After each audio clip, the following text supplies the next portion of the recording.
Nate Bargatze, Dana, is a great stand-up, just climbing up very fast.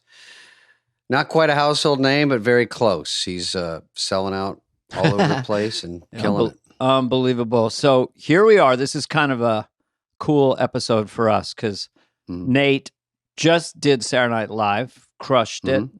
And we're getting him a couple of days later. So I bet he's still kind of flying from the experience. That would be normal. So we get to check in with him on all that stuff. It's really fun. Check his pulse, check his step counter. Yeah. Was there regret? I mean, when you hosted, I remember you'd call me and I would just hear whimpering. And I said, David, you did fine. You crushed it. And then I go, did you see it? And you go, no, but I heard. You did Probably. Mango. But we'll get into that. You did Mango and that's when you got you had like a mini skirt on or something. That's when you had high heels and. Yes. Anyway, but Nate Bargatze's here. I would listen to this if I were you. And I'm talking to you, David. I'd listen to it mostly even just to hear me. No, Nate's a really nice guy. We had a great time talking to him. Yeah, maybe he'll be a prick on this, change things up.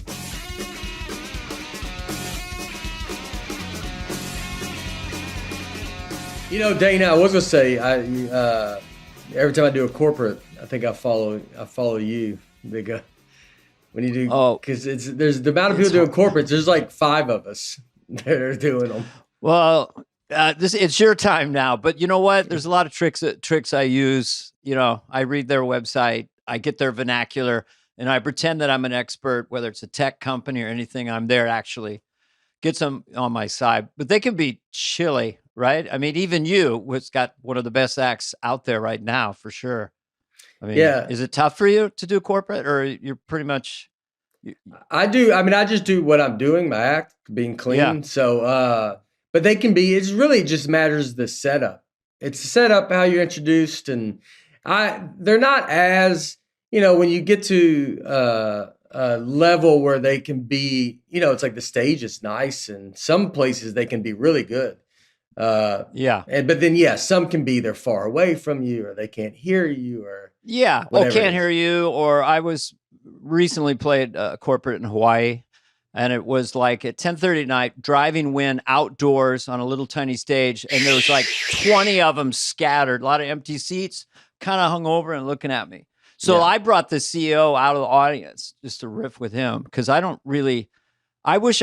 when I see someone like you or Jerry Seinfeld or David Spade, who has just this great material, you know, I'm up there dancing for my money, you know, I gotta do it, you know. I just want to ask you this question because I was curious about that. So you've got your tour and all your stand-up dates. And so, you're home, you're resting. And then someone calls and says, there's this corporate date. And you're like, well, I just got off the road. I don't want to do it. And then they come back with more and more and more. And eventually it gets to a cartoon number where you feel like you have to go. Or is that, or are you in the place where like, okay, I'm off. I don't care who calls. You would, I mean, I'm on the road, but it's like next year in the fall, I'm taking off the fall. Next year. 24. Yeah. I mean, that's like a year from now.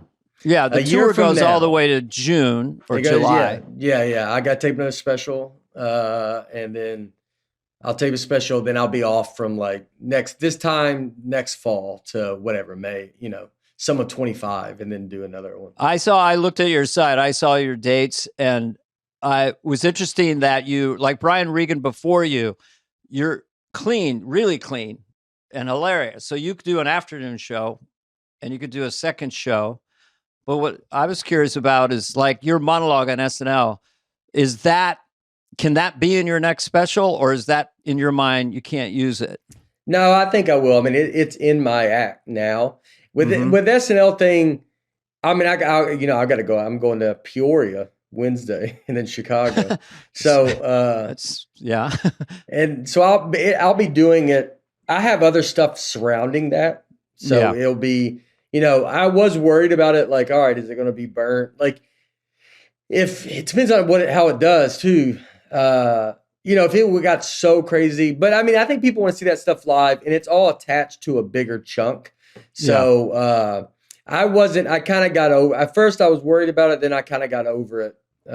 Just thinking like it was going to be burnt and be like, it's like doing a late night set where you're like, here's just a taste of what my hour is. I get people give me flack sometimes, like, oh, that was all new stuff. I mean, I saw some of it on Ellen, and I'm like, well, some of these bits are like fatter because you do a talk show, you're just coming up with it that week, you're just throwing something together, and then you stumble into something you like, and then you make it into a bigger chunk, and it gets better and sharper.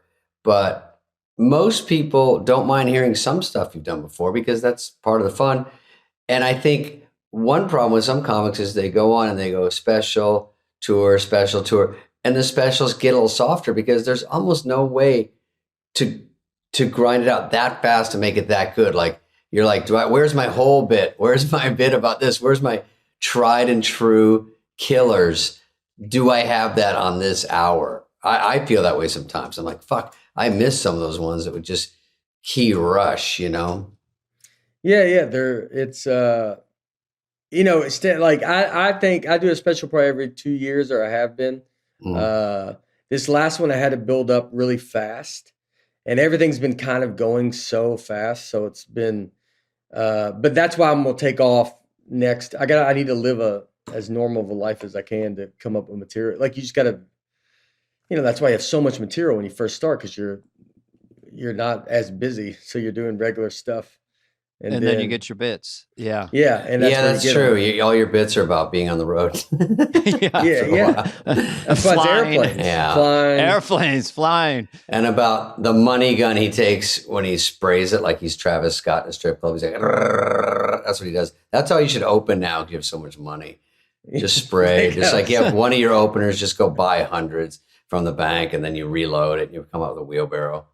This what fit in our bus, so we got to get rid of some of it. Yeah, it's heavy. The money in your bus is making it so heavy you have to get rid of something. Well, yeah, I mean it's always a curiosity. I'm a celebrity net worth guy, so I'm always fascinated by people like you. For the first time, I mean, I saw 2017. You did a half-hour special. You're growing. You're doing these specials. You're getting bigger, bigger, bigger. So where are you now on the surreality of this coming off of SNL? It just seems like the last 5 years was the big, you're famous, you're doing great, but then it just went whoosh, right? I mean, bigger rooms. When did it start? When did you want me to play what? And how many seats? It was after the stand-ups, the half hour on Netflix. That was like when I started like clubs and people were kind of coming out, and I knew they knew me. So, but I was like starting to sell out clubs, and that was kind of moving forward. Then after the Tennessee Kid was we were kind of out of clubs, kind of moving to theaters and going in that direction. And then, when you're in a theater, you kind of know that everybody's there to see it, because it's usually, I mean, it's more of it's not just people going to that club every week. Yeah. So it's like once the Tennessee Kid, like that happened, then The Greatest Average American, like COVID, that was during COVID. And so outdoors. I did the outdoor. Oh, I remember that one. I did the drive-in theaters, and and the outdoor one, I mean, that helped, just putting a special out during that time, I think was a giant thing, because so many people watched it. And started this podcast that I do. And so it's like I just kind of kept as busy as you could be under the circumstances. It's the most I ever worked was COVID. I go just only indoors. But you can't tour on that special, unfortunately. Like, you can't jump on it. Like, I did The Wrong Missy, and it was like I celebrated in my own house eating a pot pie because I couldn't leave. They go, your movie's number one in the world. I'm like, great. There's nothing. I can't even go to a restaurant and have dinner. We were wide open, so we celebrated. Oh yeah, I'm in stupid California. We're still on lockdown, dude. I'm not supposed to do podcasts. Yeah, that's how I do it all Zoom. I have to report to the governor if I leave my room. Right now, I have no script. I'm just full transparency right now. I am not acting from a script. I'm making up everything I say in real time. If SAG is listening. Oh, if SAG is listening, that's right. If SAG is listening. I'm not. we are not on a script. No matter how witty and fun this podcast has been so far, listeners, we are not. This is not. Yeah, written. everything I say improvised. sounds like it's written by professional comedy writers, but I'm not. I'm just talking. It's all tight. Mhm. So I'm just curious because you're like so unflappable on stage. Everyone says that, right? And it's so comfortable to watch you because you never seem to. You're just telling a story, and then you have so many laugh points stacking and stacking. But internally, having this happen to you, it's just 5-6 years, and your marriage and your friends and your sister Abigail we met and stuff. I mean, do you have a nervous place because now you're coming out like, ladies and gentlemen, Nate, you know, because I feel pressure. There was a point where I'm going to a club to work out material. Get ready to fasten your laugh safety belts. He's bringing it tonight. You know, it's like, do you feel pressure at all, or you just feel joy, or or are you numb? No, you do. You feel like you got to live up to the expectations that they have when they come. I don't want to fall off. Like, I don't want to be doing shows and and my jokes are good for my crowd. And then, because I think that's when it kind of starts going away, is like, if you don't realize it and then you're just doing jokes that like are for your audience, they laugh at it because they love you, but you're never gonna, you're not a great You of need a new comic. customers. Yeah. You want to, that's why, I mean, SNL, that's why this was such a big kind of thing, because I was going in front of an audience that is it's like Not there to see you. They're not there to see me. And most people, when I got picked to host, most people are like, no one knows who I am. Yeah, a lot of people were mad. Yeah. Yeah, people are upset. They're like, who does this guy think he is? I was just in a bad mood for a couple of days. I don't know. It's nothing personal. No, but what? I was at Chili's and people were pissed. They were just talking about it at the table next to me. Who is this Nate Bargatze? What the fuck is going on? I just want to know about the phone call. Was it a slow build, or did it hit you like, really? I mean, I knew they came to a show in or I knew I was like on the radar. Like, my agents told me, and I mean, this was probably a few months ago. I would say it's this year. Cause I would say it was this year. And so I knew it was like I was on the radar somewhat, maybe this summer actually. And then, didn't think much about it. And then my agent or manager, they say like, they're like, or jinx it, but I mean, you might be able to do it. And I knew after that, Lauren, cause we met Lauren at Mulaney's birthday party. I met him there for the first time. With Spade. And, Lauren didn't, I shook his hand, but he didn't talk to me or say like, oh, hey, like I knew he didn't watch my special up at that point. And then after that is when he watched the last special, Hello World. And then, so I knew he liked that special. And then that's when I kind of heard maybe October 28th was going to be the date. And so it was like kind of getting real, but then it was like, well, maybe not. And so then it was like, it was just kind of one of those, you're like, maybe I'll do it. At dinner, Lauren pulled me aside and he goes, David, who's the guy eating the lasagna? And I go, oh, that's Nate. And he goes, the way he twists his fork, I bet he could host. I think he's got that certain something. That's Lauren. He's unflappable when you meet him, and he checks in with former cast members. I got the call. Do you think he has what it takes? I think so. I think it's a good move. I think it's a change up, a new host. I'll think about it. Were you scared about the sketches, or you weren't that worried about it? Yeah, no, I was. And they were, I mean, I hit you up. I was like trying to ask everybody. It's like, I didn't know the cue cards and, I mean, you realize like being on TV, I'm not on TV, it's like, I'm not on TV. I'm on, I do a special, and you got like where the light's on to be like, well, that camera's on, all this kind of stuff that, well, you control your whole special too. You get to pick and choose how it is, what do you look like, what you wear. Yeah. So it was, that kind of stuff. I mean, I was excited. I was very excited. The whole week I was very excited. I got very nervous during dress rehearsal. Not dress rehearsal, the run through on Saturday with no audience. That one I was like kind of, because I remember like looking. I mean, we did the Washington sketch when we ran it the first time. I mean, dude, I'm looking the opposite of every camera on the planet. I mean, I don't even know what lights are. I don't know how to know which one's on. Yeah. And I mean, I'm just like following the wrong thing. Do you wear your wig in the daytime? I can't remember, Dana. You wear your shit they would in the they would at least put them halfway on, probably, just to get everyone a feel was for in timing somewhat and of a stuff. costume. Yeah. During the afternoon, and you're It's just a walking fucking through pain in the sketches, and ass. it's getting real for the first time. That was I was so nervous then because you still don't have an audience, and you're just like, you're kind of in it. We're changing the blocking a little bit. That sketch was probably going to get cut, to be honest, because leading up to it, like when you're doing the script table reads and all that stuff, I'm just reading this stuff. I'm not like all into it. Like I feel dumb. Like I'm not used to doing this. I want an audience to perform for. And so I'm kind of just like, doing it. And I mean, the George Washington sketch was it was the last sketch we did for dress rehearsal. It was the last one. And we just figured it a bit. But then once we did it live, I like got way into more my time. I was kind of rushed leading up to it with no audience. Cause there's no there's nothing to really, I'm so used to There's a couple crew laughs. Yeah. There's a couple crew laughs, and I'm used to doing stand-up. So I'm used to like, my timing is based off the laughs. Yeah. And so when there's not, when you're just in there with each other, I don't fake it great. And so everyone feels that way. I mean, you lose confidence, and then. But what happened in the practice show, the dress show?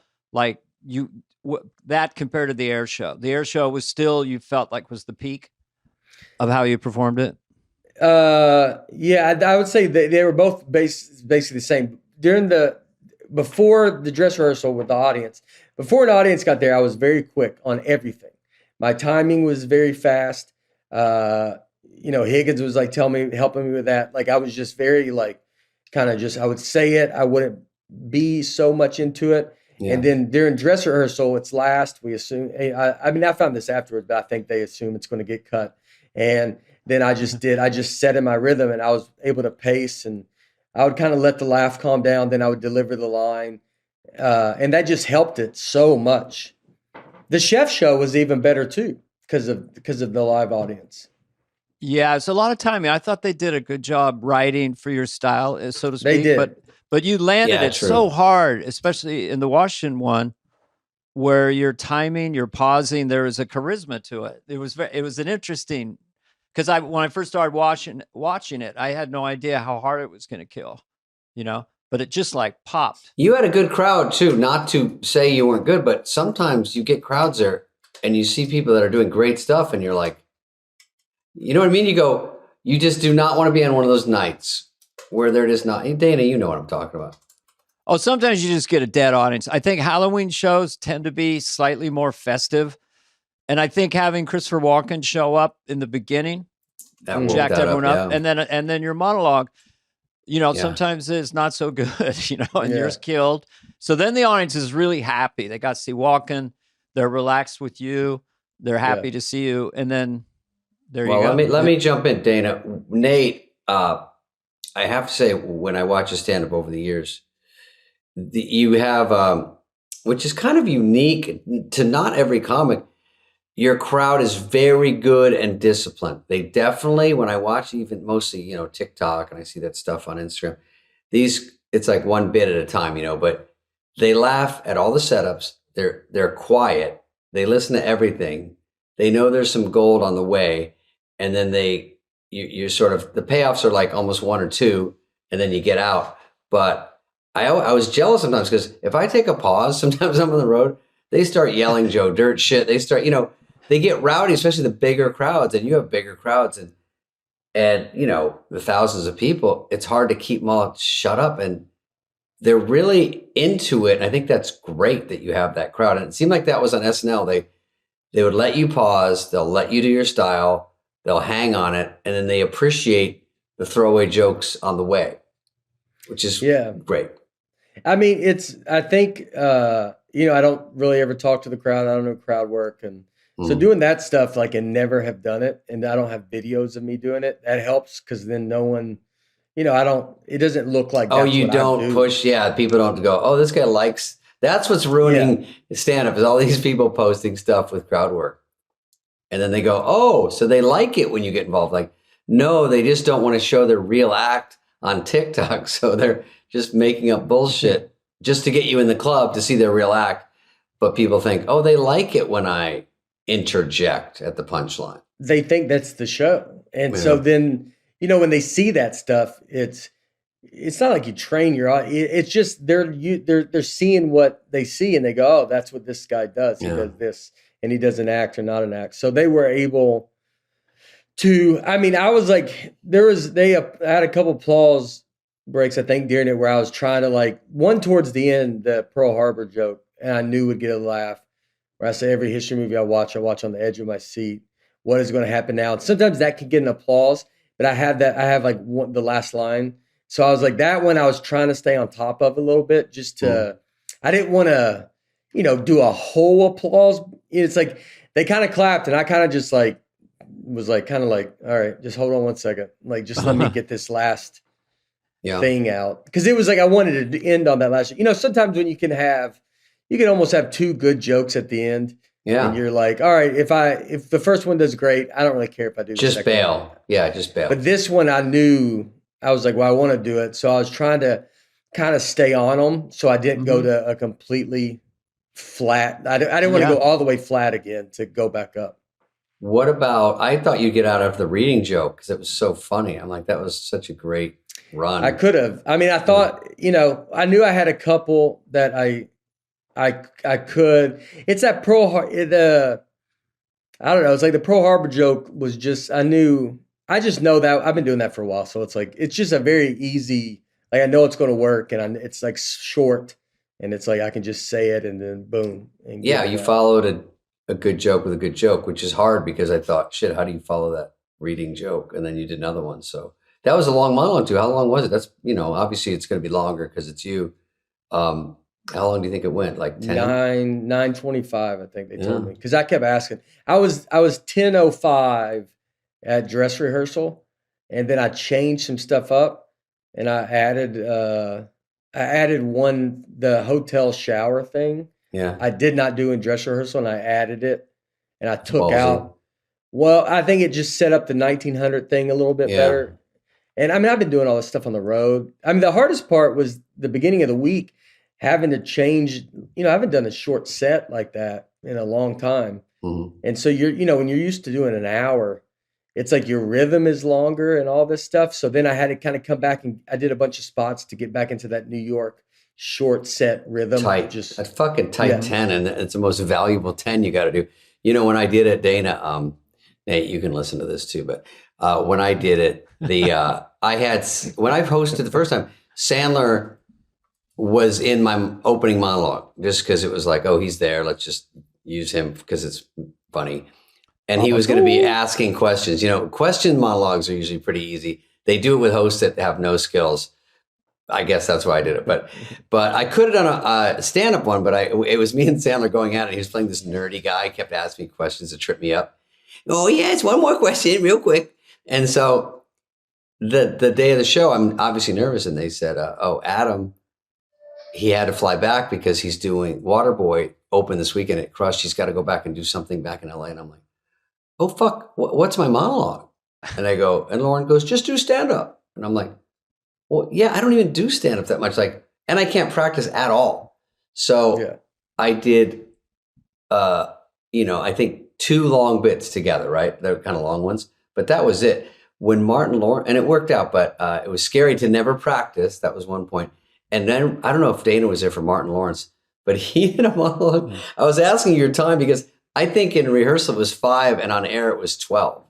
Oh, wow. And, shit's getting thrown out. They're like, you're walking the hallway and here, Gap Girls is cut. And you're like, after the monologue? Because usually in the middle of the show, you're getting like 20 minutes to 1 and you're like, fuck, if this audience is this good, it's going to spread. And then we're not going to have time for a final sketch, and they'll get 86. But he went so long, we were all like, oh my God. I think it was Mark Lawrence, right? Yeah. And but that's fun. Anyway, you had a great monologue. I didn't mean to interrupt that. Great monologue, quick change. That Hallmark movie about killers, was that earlier in the show, later in the show? Because it was pretty early for a pre-tape. Yeah, it was.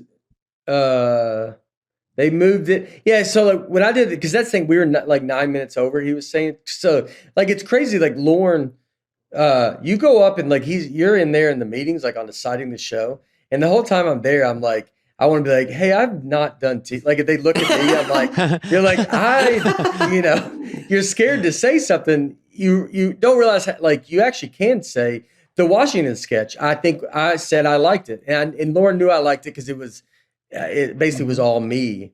And I was like, I knew like, oh, I'll be able to get into this. But it was, you don't realize like how much you say you kind of do. I mean, obviously it's their decision, but so some of you are just sitting there and they go, and I was like, I'll cut some of my monologue. But he didn't want to. He was like, no, because he knew I was being introduced to so many people that it's like people are tuning in for that too. Yeah. Yeah. And so I was at 10 minutes there, and then I got it down to 9. It was 9:25 when we taped, which made me happy because I was afraid. I didn't want to like just blow up the whole show. I get off and someone's like, you did 16 minutes and then 5 sketches. There's no light, right? You don't get a light. Oh, there's nothing. It's just what the does show. your cue card look like when you're doing your monologue? I just had bullet points. No, you did have bullet points. I had bullet points. I just had like a set list, and I just wrote the set list, and just because it's like I'm doing like these jokes are in so many different places in my act. Right. Oh, you're jumping around. It's not normal. It's not. Yeah, it's not a normal way. So I had them. I just wrote out, but we changed. We had the thing listed, and then I rewrote a set list for the taping show. I was going to lose the Afrin joke, but then Lauren was like, no, I like the Afrin joke. And then he goes, I think you should do it. You go, I'm going to lose it. And he goes, yeah. I'll do it. Yeah. I go, yeah, I'll do whatever you want me to. Yeah. I see the cue card guy, Wally, is like drenched in sweat. He's got this 19-minute monologue. Wally had to hold up 2 cards. Because it was 16, like I had like 16 lines, and I just didn't want to get lost up there. Was there anything more terrifying in stand-up than that stand-up, or was it like one of your big gigs at Bridgestone or something? Was there anything was that more casual? No, this one was the most, because I've done it now for 20 years, so like you're at least doing something the most. But it's like it's not, dude. Like, not to say, I just did some arena. Like, I just came off of, I went from Oklahoma City where the Thunder play, and I was in that arena Sunday to Saturday Night Live. So like, when you're in those big arenas, you're just murdering, and it's just like you're just in this big kind of like flowing and all this. So then when you go switch it to this, you're like, dude, am I bombing? Like you can't sometimes, when I felt it. You got to look at the camera. No one's going to tell you. I'm your friend. I'm telling you. It's about 150. Is it 200 people in there? 200 people. Yeah. It's pretty microscopic when you walk in. Yeah, it doesn't feel like a big room. It would be a room that you'd be like completely fine with, except that it's, you can see yourself on the monitor, and I'm just seeing that's gross. Well, I'm seeing Saturday Night Live, like the most famous backdrop ever behind me, and I'm standing there, and you're kind of like, you start to lose your place. Yeah, you're like, what is this, dude? Like, you don't want the band not to laugh at you. The band was laughing. That's good. How did you like? They're fixing your hair or whatever, and then you just come out when the music plays. It's and then you're walking down to your spot. And then you got your first laugh, because that is sort of. It's just nerve-wracking. And I've been on the show for 7 years, but hosting it and them, and you get launched, it's just weird. You go, they tell you to hit the mark. He's like, make sure you hit the mark. They kept saying that. And you're like, usually it's like, here's the mark. It's like, fine. And they're like, make sure you hit this mark. It's not even that big a deal. And then he goes, you just say, thank you very much when the guy does he does like that behind the camera. and then you go, all right, and then they hand me the microphone, and then I start my set, and then you're thinking about too when I get done. When I get done, I got to be like, all right, I got to throw a shot. I've never done like a "we'll be right back." Stay tuned. You're used to taking 100 bows. Did you carry a mic, or was that a discussion? They handed it to me. I mean, but did you say I could do without a mic? You'd rather use? No. I said I want a mic.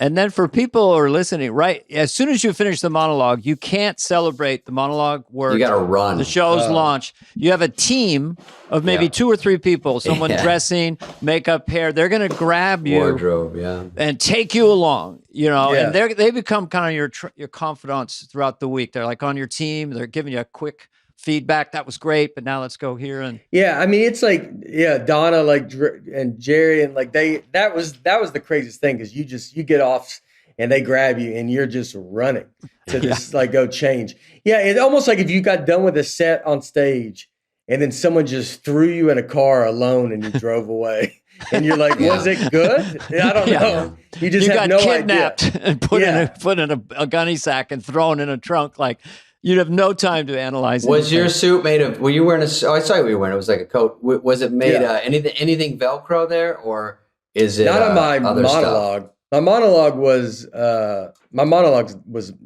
Velcro, but a lot of the other stuff was Velcro.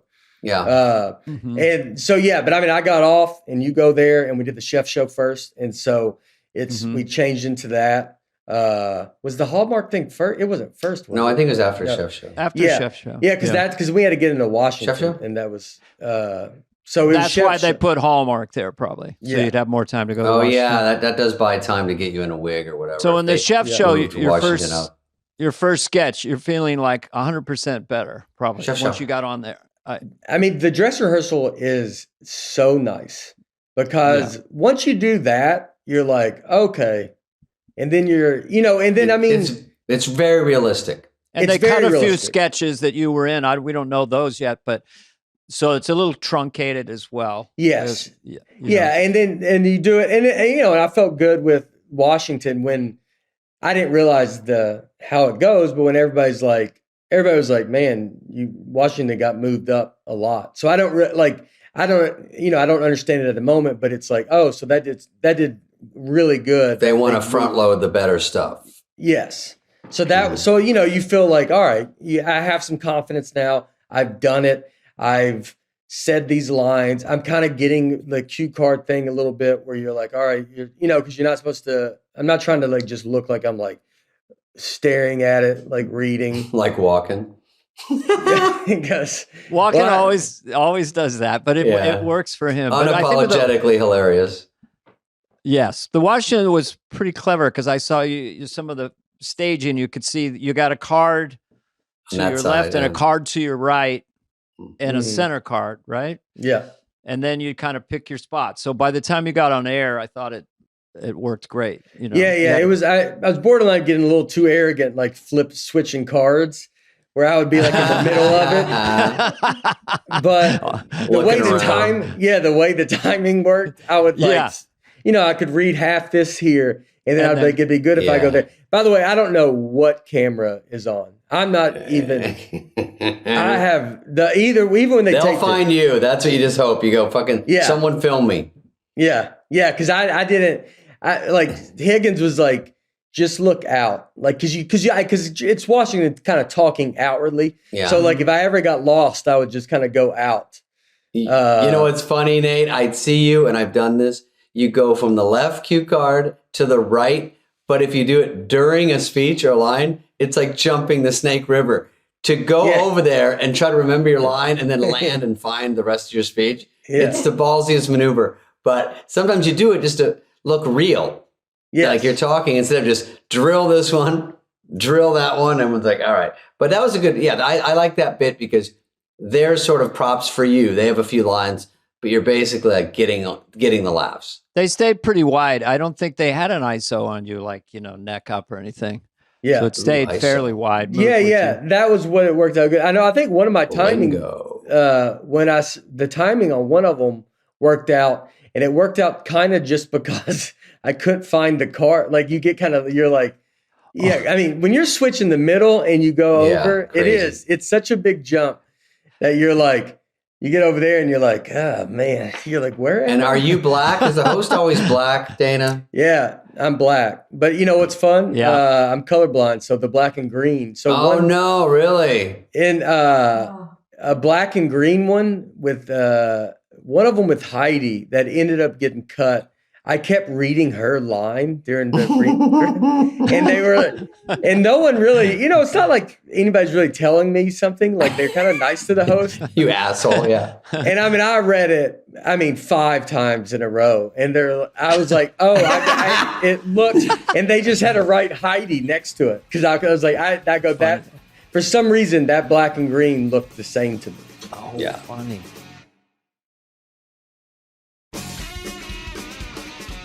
Well, keep going. What were your other favorite sketches that you liked? I thought so. We had one that got cut at the beginning. That was I like the chef show was fun because I got to just play. Like that was like just me being me, which was nice, and that was an easy one for me to look at because the card's right over Punky. Yeah, so it was like easy for me to. You'd get a laugh, then they do some business, come back, you get a laugh. That's the best way to do it. That's well written. Yeah, Airplane was like that too. Yeah. In Airplane, there's one part when Heidi, she's the mom, and she goes, "Well, I got a really important job," and then I say, "What do you do?" And she said, "I'm a mother," and so we clap, and then we say, "All right, what about real stuff?" But that one I forgot to say, "What do you do?" And so there's a pause there because they're all waiting on me to go, "What do you do?" And I see Wally. It's so crazy to be on live on TV, shaking the card. No one, no one sees it. Millions of people are watching, and just Wally's like, "Hey," he's like, he's drifting off. Yeah, he's just pointing off, and I'm like, yeah. I go, so what do you do? And it's really delayed. It's like a very delayed. What do you do? Because I just was gone. You know, I was like, but somehow it worked. It got laughs. I mean, it did. It did. It was. That one worked really good, and she's great. Yeah. Oh, yeah. I mean, this cast is really good. Like you see, Keenan is unbelievable. Like, I mean, it's very comforting to be in there when Keenan's in there because you just like in her Heidi or Chloe. Like, I mean, all of them are so great, and some are younger, but the ones that have been there for a while, Mikey, it's like they're just very, very good. It takes a long time. If you ever. Maybe this is crazy to say. If they invited you to be part of the cast, would you do Saturday Night Live? You know, I would. It's kind of silly. You're too big to be a part of the cast. Yeah. But would you have liked to have done it? I mean, do you have a little taste for it now? Would you like to go back and host? I definitely would love to go back. I loved the whole week. And then, another one that Steve Higgins told me that I liked, he said, it's like what you thought show business would be when you get into show business. And I thought that was a very good way to describe it. It's like when you get into show business, you think it's going to be like just running around and changing and all this kind of stuff. And, most of show business is not that. And so it made me want to do, I think about sitcoms and you're like, man, I'd like to do a multicam. That live audience is so fun. Yeah. And that's what we do. I loved it. I wish I would have thought I could have done, not that I would have ever got it, but I don't know if I never even looked at SNL as an option of being auditioning because it's like I was just doing stand up and just doing this. Yeah, you barely do stand up, so it's Yeah, but it's also you're saying new stuff. Like, how do you handle the redundancy of stand up? Because all that stuff where you were probably peaking on air with it, and then you just drop it. You're not going to do George Washington's Dream again. So it's all that freshness to it that's really cool. And stand up is some nights you have to kind of pull up your socks and kind of go, I gotta get excited. I got to get excited. I'm getting a little past my act. Do you ever feel that sometimes? It's like, time to record it before I go past it and it's flat for me. Yeah. I mean, well, you can have a joke. Yeah. Some jokes can be really good and they stop working because you just said them 100 times and you just got to be excited. And sometimes you got to just move the stuff around in your set. I always tend to, you can move stuff up front that you are excited about, or you can move some stuff at the end. So you almost leave yourself a little carrot to be like, well, I'm excited about this chunk. Yeah. So I'm going to put it towards the back. So I'm at least, it keeps my excitement through the set. One joke can keep you excited the whole. If you have a new joke that night, you're like, I'll put it here. Chris Rock says, here's his advice. I don't even know if it's good. Of course, grabs you by the shoulder. Spade, because I told him I was bored of my act, especially if you do a bunch of dates in a row. I saw your schedule. I know you're doing 600 this year. So I go, Rock, sometimes by the third night, I'm like, fuck. And he goes, open with your closer. I go, well, that makes no sense. I mean, it makes sense, but it's like, open with my closing. And if you can follow that, then you got a good act. I'm like, well, I don't want to test it. What if I bomb? Dude, I tried to open in Oklahoma City with a new joke. Open? I mean, close. Not open. Whoa. I'll open with new jokes. I like opening with new jokes because it's so do I. It's the only life fun, and then you go right. You're like, they're going dogs crazy, are funny. right? And yeah, so they're going crazy. You have a free pass for a bit. You have a free pass, so it's opening with new jokes is always great. I mean, I try to close in this past weekend before Saturday Night Live with a new joke. I was like, I think I can do it. It was a new joke, and it would be a callback. So I moved my closing joke up to within the first 5 minutes, and then I was going to call back with this whole new joke. And in my head, the arrogance I have that I go, I mean, I was like, if I do this, I go, I mean, I'm maybe the best comic. I go, for sure. I'm the guy. I'm the GOAT. Yeah. You're not better than me. And then I do it, and it does not go good. It goes like you would think. And I had an old joke that I could do. So, like, you're always just kind of sitting on a little crutch to get off on. Get off on. Yeah. So I was in case of emergency. Yeah. And I Mayday. And that's what I told the comics. I go, I think I'm going to be able to get off on this new joke, which is going to be crazy. I'm going to close on a brand new joke. Get ready, everybody. Yeah. So I was like, be ready. And if anything, I go, if it goes bad, then I'll just tell this old story. And I mean, I did it 2 nights, and I told the old story on both nights. And then Will you try it again? Will you try it again? I just told I told the story on Seth Meyers. I just moved it. You threw it away and you gave it. Yeah. I'll put it on Seth Meyers. I go, what was I thinking? Like closing? Talk show bits have less pressure than stand-up bits. Like, because it's a conversation. It's a conversation, and there's less pressure. Like, if it's amusing at all, they're like, oh, fuck, you just think of that? And you put it in your act, you move it over, and it fucking dies a miserable death. Dana, when I did this corporate last week in Atlanta, it was like 80 people. The stage is 1 inch high. And they're like, hey, here's fuckface. And if you're surprised, half the people are excited. The other half are like, I heard it was Stevie Nicks. And, like, and then some are like, is that Stevie Nicks? So I was off before I went on, and they go, you want to meet the guy? And he goes, yeah. And he goes, hey, I'm whatever. And I go, hey, I don't even know what he does. I go, yeah. And he's got like a trophy wife with him. And I'm like, I wanted to say, oh, you got a trophy wife, 4th place. But anyway, it's still a trophy. But she was so nice, and she's pretty. So I go, I can't say that. But he gives me a little nugget. We talk for 2 seconds, take a picture. And then he goes, sorry, it's so hot in there. I'm sweating. We're going to have food right after. So those 2 bits of information. A, they've drank it all day, and they haven't had their food yet. So A, they want you to get off. B, they're too drunk.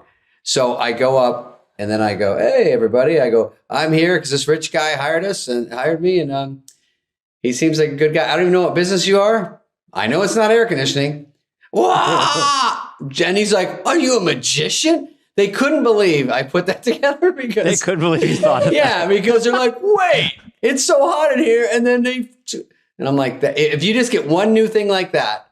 And then I said one other new thing to him, like just about the night. Dana does more work on that. I do 2 little nugs, and then I go right into my act. Dogs are funny, and they're immediately zonked out. And then I go, hey, look at this guy walking to the bar. They wake up again. Something new, something right now he's thinking of. And then I go back to my act, and they go back to sleep. Oh. You know what I mean, though? If you say anything about the tent, about this guy's job, they're like, hey, this, the CEO has 3 balls and beats his wife. Say something, work it in, put it. Yeah. Well, they want you to. I always say I'm just doing my act, and if it's, I'll find out the company, and if like there's, I can usually say like I don't know what y'all do, and that's enough to, if you have something that comes to your mind, you might say it. One thing. But that's like, your old joke about when in your HBO special with the bands, when the band comes out and goes, "What's up, Arizona?" You're like, "Oh, he knows us." And then, the Eagles. Yeah. On a dark Arizona highway. Everyone's like, "Oh my God." Yeah. Cool Scottsdale wind in my hair. Yeah. Holy shit, my friend lives in Scottsdale. They're screaming. He goes, warm smell of Sun Devil Stadium. I'm like, all right, just sing the fucking song. Yeah. The cheapest one is, what's the town everyone shits on? Nearby. Anyone here from where? Naperville? In Dallas, you go, hey, a lot of hot girls here from Dallas and a couple of rough ones from Mesquite. Everyone's like, what the fuck? How does he do it? How does he do it? A magician. Mesquite does have ratty chick. That was when I was doing the old Dallas improv when I was starting out. I used to do. What did I do? Oh no, I can't even do that. I had an opener, but it's not, doesn't work in 2023. Whatever. So Nate, you're gonna do. You go. So you go out. You do it. The places almost can't get bigger because you don't almost want them to be bigger. It's almost overwhelming as is, right? Yeah. You could add a night. Like when you're on the road, you're doing these arenas and shit. Stadiums is the next up. What floored me is when I was in Nashville. Have you been offered a stadium? I have not. No. Like 60,000. Kind of leveling off. Okay. Yeah. We've definitely peaked. Plummet. Well, actually, Bridgestone is in Nashville. Is that correct? Yeah. So when I was there, and they go, "Oh, Nate was." Usually, I try to see Nate when I'm in Nashville, right? We try to hang out, and they go, "Oh, Nate just played here," and I go, "At this fucking place? Is this a new comedy club?" And they're like, "No, this is where the fucking basketball team plays." But I was like, "God damn!" So that's great. That was your biggest night, right? 19,000. That was their biggest night. Yeah. It's the most ever. Yeah. Jesus Christ. It was a lot. Thing. You know what, Nate? We should open a comedy club because in Nashville, is there only just Zanies or is there more? No, it's just Zanies. But I mean, there's other rooms and stuff, but it's crazy. It's a huge place. I mean, Austin has a couple more. And when you get these big comedy towns, I think it's hard for comics. Like a lot of comics probably moved to Nashville. I think Theo's there, some others. But New York and LA, when I leave, I'm like, I can't go on enough. Like when I'm in LA, I can do the Comedy Store and the Improv a couple times a week if I got to practice. And how do you guys all go on at Zanies? They do Monday is new material night usually, and then Tuesday too. And then there's enough comics, and then there's rooms everywhere. So the younger comics are going up every night at a room, at a bar or whatever. And then Zanies is kind of where we can pop in and it's a real comedy club. Yeah, it's a real comedy. Zanies is amazing. Yeah, Zanies is great. But the other ones are like, we have comedy night and bumper pool, and then they can do like, a quick. But I mean, night. Zanies, the new material night, I mean, those nights are selling out. Like, I mean, it'd be 300 people in there on a Monday. Oh, I'm sure. It's pretty much the only game in town. That place blows Do people up. do new material? Because we used to have that back in San Francisco in the day, new material night. And the guy had a horn who knew everybody's act. So if he'd heard it before, he'd beep the horn. Do people really honor that, or they kind of, hey, that's not new. What's he doing? Yeah.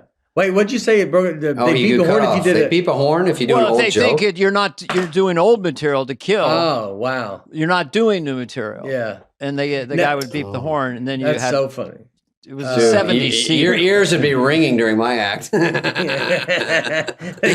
We can't even hear the jokes. I swear to God, last time I went, I did a special. I've only done there are not that many after my HBO one and years and years ago. I never even thought of doing another one. I was just doing shows and mostly TV stuff, so it wasn't number one priority. But there's a whole world now. It's like do a special, do a tour, special, tour with the special, and then. But when I did this one, and like Alex, we have the same road manager, and he's like, "So you got all new stuff?" Like I go, "I just taped my special 2 days ago." He's like, "Well, you got to rotate." I'm like, the whole goddamn hour? It's so hard to polish up an hour. And so I really had to get cracking and bust my hump, and it's turned into another hour. But of course, they're like, do another special. I'm like, I swear to God, I get too attached to it. I want to go, this was a lot of work. And I like mixing it up. Seinfeld used to say, or when he was on here, he said, these people that have 5 specials, you really only have about an hour 15 of good material. He said the rest of it's that you'll ever write in your whole falls life. through the cracks, and it gets a few laughs and it goes away. But the hardcore shit, he's a big proponent of do the same stuff and just rotate it around. Yeah, that's a different, that's the thing that I always bring up with you and Norm were talking about once, where Norm asked you if you came up, like it'd be both of y'all. If y'all came up today, how the climate is with stand-up now, because stand-up is becoming like music, where you can you do a special, an album, and then you go and you do tours, and that's all you really got to do. Do you think y'all had to go do TV? Seinfeld had to go have a TV show. Y'all had to go to Saturday Night Live. There wasn't an opportunity for y'all to do this other stuff. This is new. This is new. Well, you make a better living than most people in SAG and AFTRA. So if this is working and this is a new way to do this, and everyone just by old school habit says, well, when are you going to do a sitcom or when are you do a movie?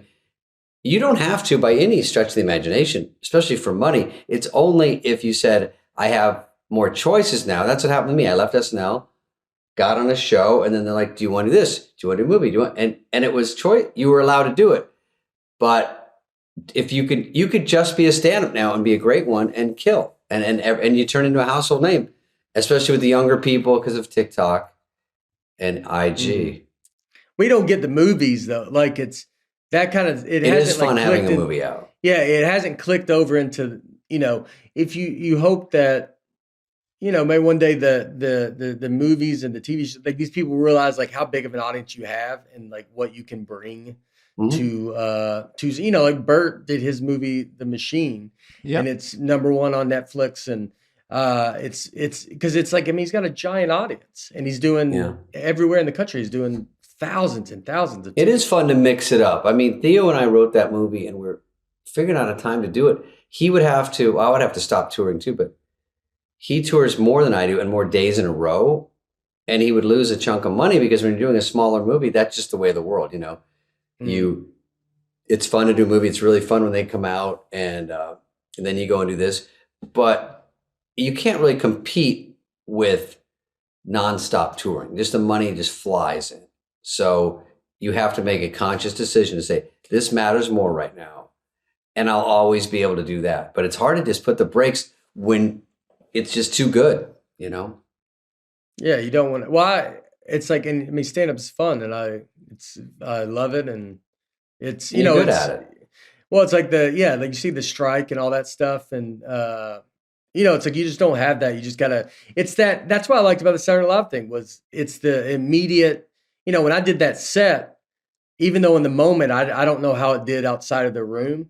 Yeah. But you're like, it's already out. It's done. Yeah, not good. There you go. But it's already it's done. It's out, and it's like fun to be like, oh, all right. Anything immediate is fun. SNL, I did miss that. Like you do it, and then we go film a movie, and it takes forever to film, and doesn't come out for a year, and you're like, I have this movie. It's pretty funny. And by the time it comes out, you're like, oh, fuck, that was a year ago.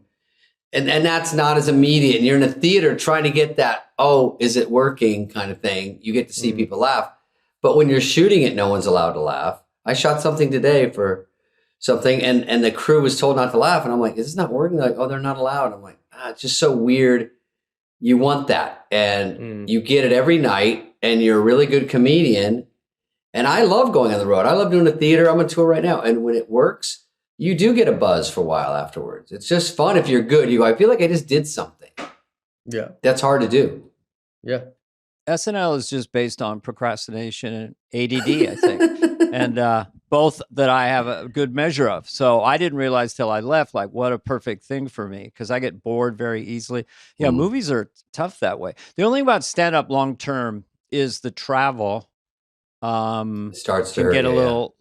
That's the only thing. SNL, when you're on SNL as a cast member, you're stationary. Yeah. That could be something that I look forward to. If I was able to shoot something here in Nashville where I can be home. and then I don't go on the road. That would be nice. But yeah, the tour, driving around and traveling, all that. And we have a tour bus now, so that stuff helps. That your stuff is kind of on a bus, and you're not in and out of hotels. And so you finish the gig and jump on the bus like a band and drive all night. Yep. Or if it's across country, you can rent the space shuttle because you have so much money and your money gun. Get the Concorde. Whatever that old. I took the Concorde to Wendy's one day. That's how rich I was. No, I took it to Europe. Remember the Concorde? That was cool. I took it to London to promote Wayne's World. I took it to London to fucking do Tommy Boy, and we and you could walk up and talk to the pilots. There was no cockpit door. There were just 3 pilots. Well, it was like Coach. It was small. Yeah, and then like, we just keep it our own things up here, And they're just 3 Brits. We only crashed some of the time. That's why they had to get rid of it. They crashed, and they were like, "I'm like, one crash. Who cares?" Well, they continued after that debris hit the engine. I don't like to fly, Nate. I always say to someone, if you're getting a private jet, make sure it's a really good one. Never be on a budget when you're vertical. Ever. Yeah. Because you can't afford the good one. Just go regular. Go Southwest. When we went to that premiere in England where no one knew who the fuck we were, me and Farley thought we were famous. No reason we thought we were. We just thought we were because we had a movie coming out. It wasn't even out yet. We thought we were the Beatles or 2 of them. So we go over and he goes, "Are you on the Concorde? You think you're so great?" I go, "Are you flying with me?" He goes, "Oh, I'm going to Ireland because I'm Irish and I'm going to go a day early with my mom and get a shillelagh." This fucking idiot bought a shillelagh and then he kept bringing it everywhere. He goes, "It's lucky. I'm Irish." I go, "God, enough." And then he forgot it and he made someone fly back and get it because he lost it. And anyway, that's so stupid. I don't even know what a shillelagh is. I was going to say, Nate, I was waiting. Danish, it's a stick, right? I don't know. I'm not. I tell the whole story. No one even knows. It's a walking stick. I think it was just a stick. I think Chris found a stick in the dirt. It was a stick that in Ireland cost $700. But that's a walking stick. Hey, you want a shillelagh? But yeah, you could. Yeah, I bet CBS or somebody would. Yeah, they'd set up a studio for you in Nashville if they already probably have studios there, and you could try a half-hour show. You could do a half-hour. You're good at it. You're good on camera. You're good with an audience. I mean, I could see you doing a half-hour show and crushing it. Well, I mean, that's like. That's what you get with that Saturday Night Live. You get that like, man, multicam, like that stuff still, I think it still works and people still want that and they're just not doing it and they're not trying it. And, even like movies, I mean, that's why Sandler's movies do so well. And that's why, Wayne's World and Tommy Boy, like people are still watching this because they're just super fun movies. And like that kind of stuff interests me to kind of do that kind of thing that.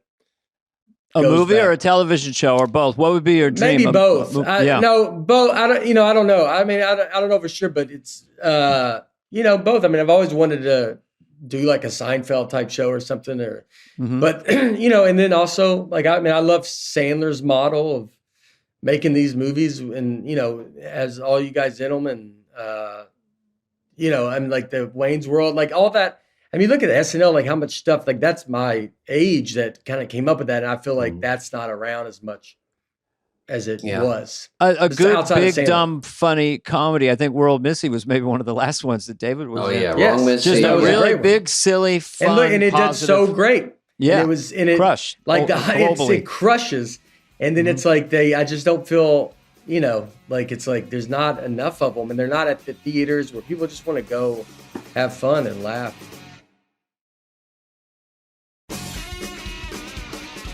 That's the luckiness of you having a lot of attention right now and being good is that you can maybe get a movie. It's very hard. And people think it's so easy.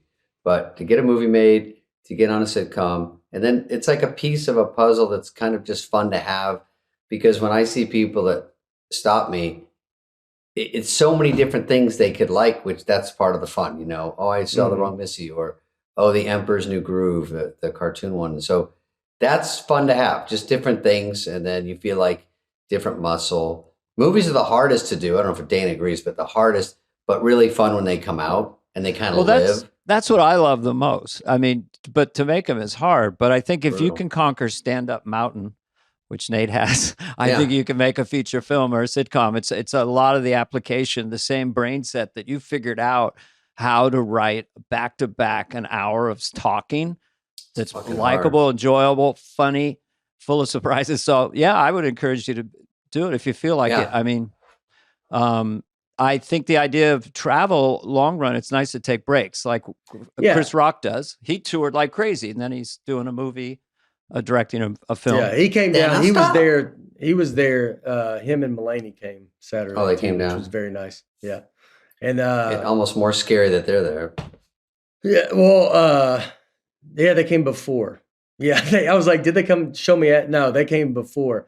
And then I was like, are y'all staying for the show? And they're like, yeah. And I thought like they were just like, all right, man. Like, like a buddy stopping in, have a good show. Yeah, before you do a stand-up. Yeah.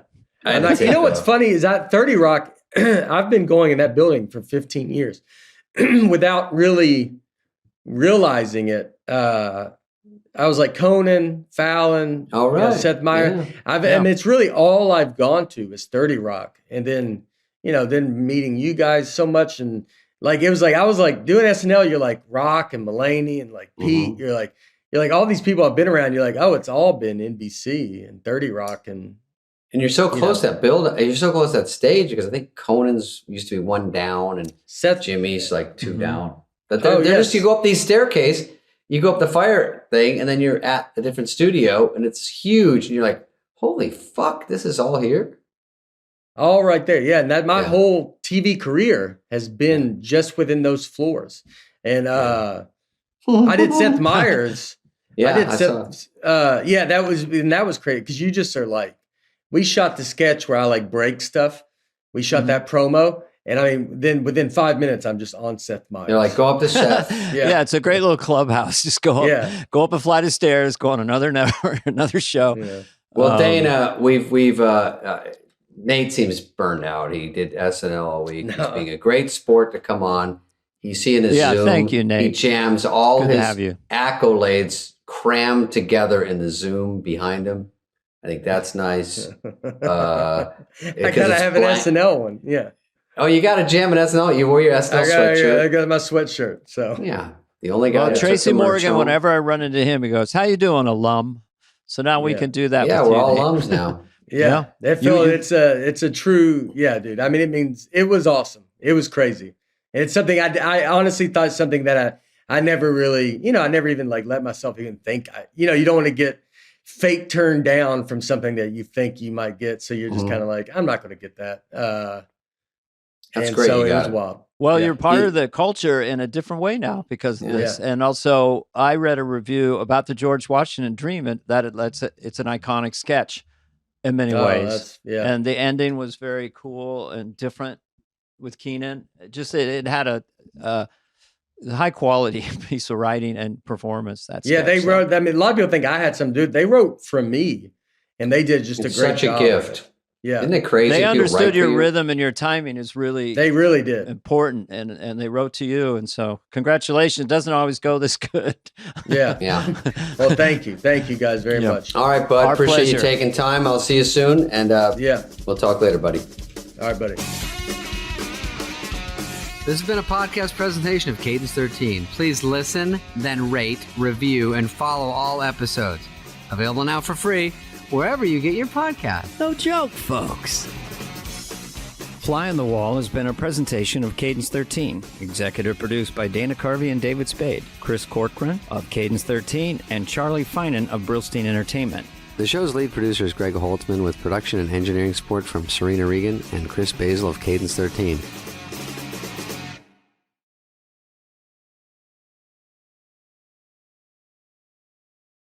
Well, we got Neil Brennan today, Dana, and before we start, I wanted to say our YouTube for Superfly got to 100,000 subscribers. That's nice. Applause. Wow, here we go. And a lot of nice comments.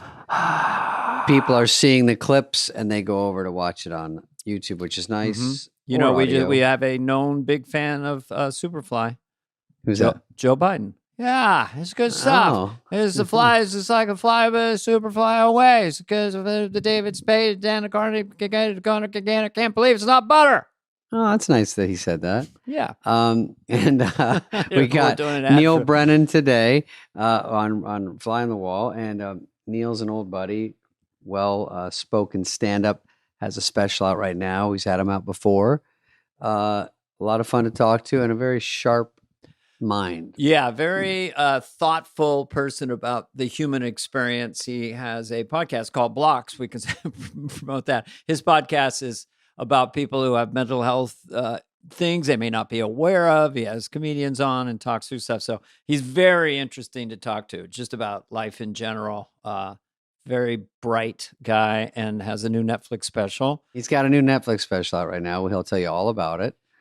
And I have a blast talking to him. I live near him, so I see him out. But he's, part of the Chappelle situation, the Chappelle show, co-created that. Mm-hmm. He's gone on to do a lot of things. He writes for a lot of people. So he kind of knows everybody. I think it's because he is so open, about what he's thinking and what he's feeling.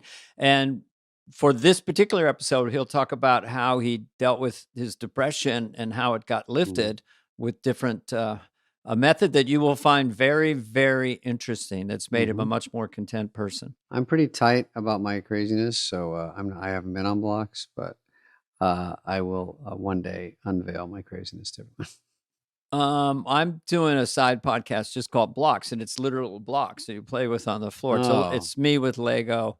I could do that and, one. And a guest. The guest and I just build a little Lego village as we chat. Oh, that's nice. Well, until that airs, here's Neil Brennan with Fly on the Wall. Let's talk.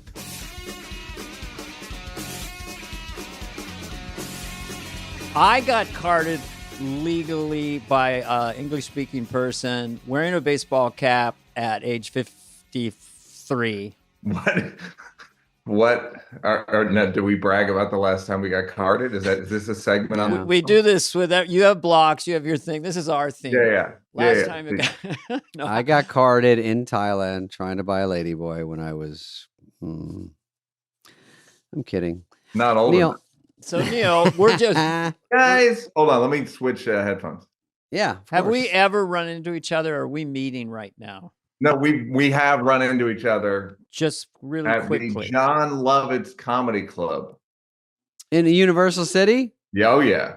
Yes. And that's what I thought. And so I hope there's not another one. Is there another one? The chain. It didn't turn into a chain as quickly as we thought. I don't want to, John's a friend, but as a comedian, you're kind of like, oh, it's at Universal Studios. So you park in Jurassic Park. You got to walk a quarter mile.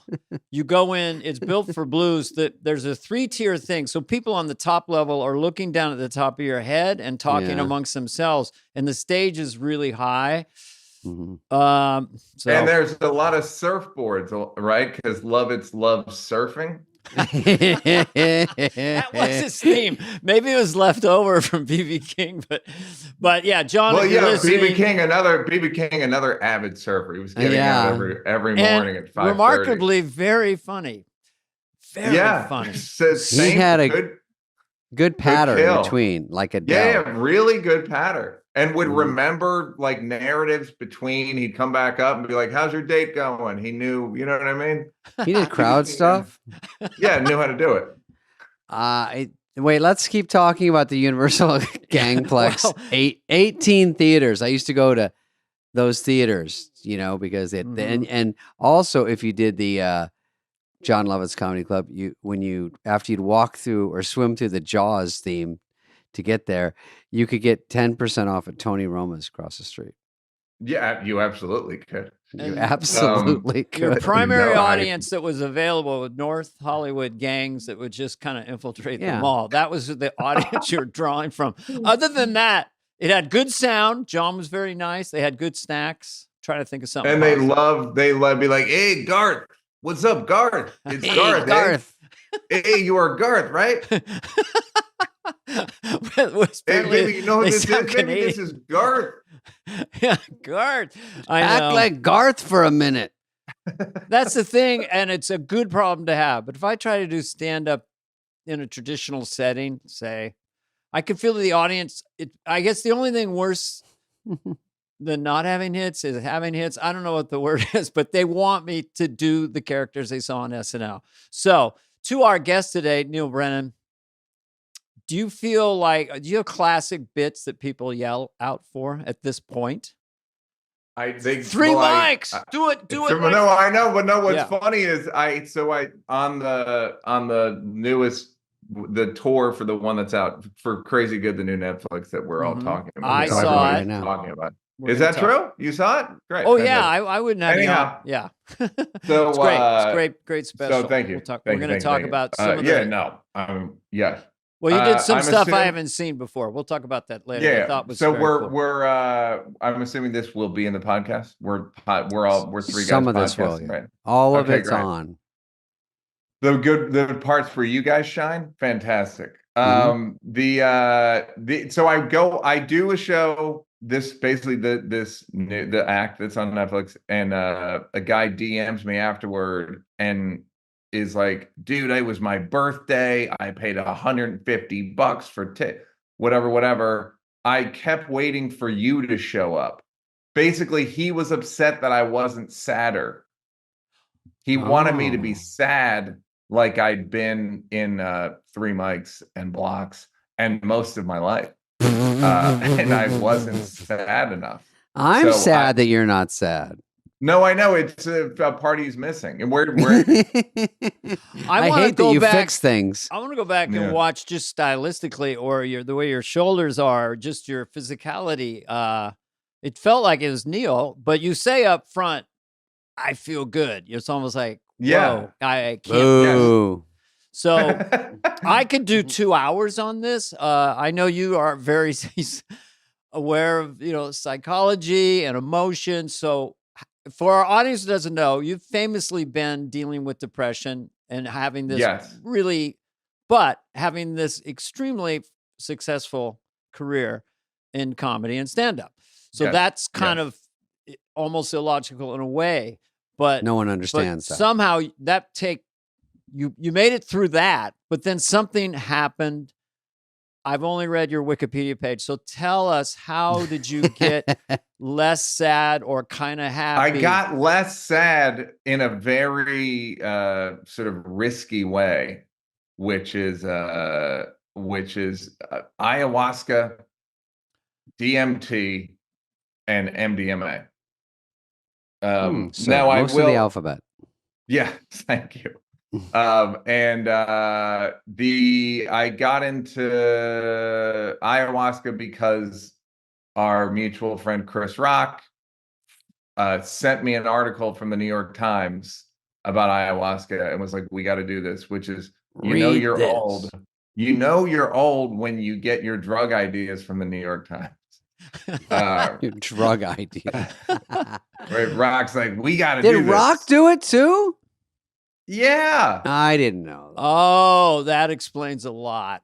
No, I wouldn't think that Rock would do that. That doesn't seem like, but he's very open-minded to a lot of stuff. No, he's talked about it in public. I mean, he talked about it on like James Corden. I know he talked about it a few times, but yeah, we did it together, and it was we did it together twice, and it was pretty wild. I know he likes diarrhea. No, he loves diarrhea and loves puking, but and it's sort of both his closers, he calls them. And so we did it together twice, and I kept doing it. But he's only I don't know if he's done it recently, but did you Ron White? Did you guys go to a place or just do it in your We didn't. Yeah, Ron White went to a place. Me and Rock did it. Spade, we actually did it. Maybe at your old. Remember when Rock was renting a place in Malibu? Mm-hmm. Like 2 years ago or during COVID, I think. Mm-hmm. It might have been your old place, Spade. Oh. That you shared with Lovitz and Ted Sarando's spot? No, that was Lovitz. That lived was something else. Right next to Gervitz. Oh, Lovitz and Gervitz. Yeah, they lived next to. I don't know, but that was the same beach. Go ahead. I just want to know, set the scene when you. Yeah, set the scene. Hey, Chris, he walks into the place, or what? I want to hear the detail. I mean, yeah, now I feel like I'm telling his. All right, so Oh, he you had know, a if place. it's personal, No. yeah. I don't. It's his. I don't get. He's talked about enough that It's not not like that. I It's don't. not illicit. It's in the ether. Just No, tell exactly. yours. Like, Yeah. what is it? You go in Yeah. there and you have a helper, or you guys? It was a guy. I got a private. I got a guy came. Mhm. Okay. And he was like a white guy, and Rock was like little Starbucksy. It was because you So wanted he's to be still like funny until this. yeah, no, you're still Yeah. right. It wasn't even, we hadn't even done it yet. So then me, Rock, and then a few friends, maybe 3 or 4 friends of mine, did it in the place Rock was renting, and it took maybe 4 or 5 hours, and it was just a very strong. Have you guys done mushrooms? I have done mushrooms, but only in my 20s. Yeah, it's like mushroom. I remember comparing it to mushrooms, and at one point being like, wow, like this is like mushrooms times like 100 in terms of intensity, in terms of like what it could do. So and then we did it again at another place that was more, it was still in LA, but we did it. It was like me and Rock and 25 white, like crunchy white people. Crunchy You doing white it people. Soho House? Now you've got this Rock's next special. Crunchy white people. Yeah, it was like very crunchy white people, and that was and I would say that you would have to ask him about it, but I will say I saw Rock get his ass whooped by the ayahuasca in a good way. He got like it was wild. The second time. Yeah, the second time. And So- Okay, I have a question. Like 15 times since. I did mushrooms, Dane. I did acid once. This is a while back. This is last Friday. I did acid when I was probably late teens, and I did mushrooms back then. It was the kind, you get in a baggie, you buy from whoever, and then you just eat the stems, and you Yeah. think they're not working, and then you start sort of hallucinating. And so I was okay with that, but I had to be with other shroomers, my friends, because we were walking on the beach to a party. And when we were around people that weren't on it, we could not relate at all. We ran back to each other. So my experience was I don't do them later in life because I get scared of getting out of control. Like back then, I had nothing to live for. I had nothing going on. It was just like drug me up just for fun. I think I'd be scared now is the point. I think I'd be scared to get like out of my head a bit and be around people, even though you're friends, that would help. But I don't know. It'd be a little scary for me. yeah, were you? But was it scary at nervous? all? Were you nervous a little bit? I the don't. first Well, time? the thing of it is, I don't do. It's like once you take it out of like a party setting, it can be just different. It'll just be like a different. It becomes like at the, not Yeah. to be pretentious, but like it just becomes more like ceremonial or something. Mhm. So I used to do. As you're telling me this, I remember I did mushrooms with Norm, Saget, Brewer, and Chappelle one time. I like forgot about it until you were just talking. Like It's a Oh, fun group. it was we were at like the Mondrian at the Sky Bar. It was like probably 1999 or something. And it was just too much energy. So yeah. So if I you're get in gonna my do head it, a little try bit, to yeah. try to do it like away from people. And Or what does it maybe get do it- you after? So you come out of it, you go.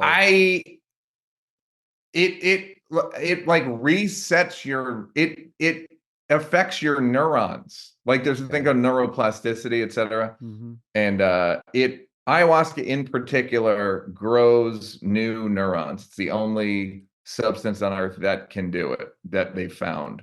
Mine are You dead. will grow new neurons. Yeah. So you grow new ones, and it's like it changes your brain, kind of. But having said that, it can also be like very. I've seen people get possessed. I've seen wild stuff. So Did you get what are you eating? Sorry, is it like a pill or is it vegetables or what are you eating? it's Yeah. actually a tea. It's a tea. Tea. Okay. It tastes like espresso.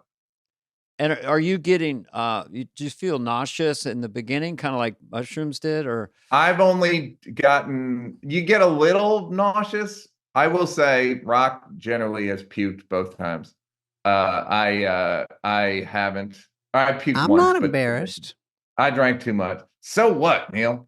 So what? Good for me. Yeah, I puked. So yeah, so it's a little crazy, but it was effective for me. But I can't say like do it, everybody. It's like Right. it can go a lot of different ways. I did it a lot in 2020 and 2021, and this past year I've done MDMA 4 or 5 times, and that's been helpful in a different way. Why is it different? Which one's for which? MDMA is Molly, ecstasy. You ever do that, Dana? No. All right. I feel like a bully. You ever do it? And Nerd. Yeah.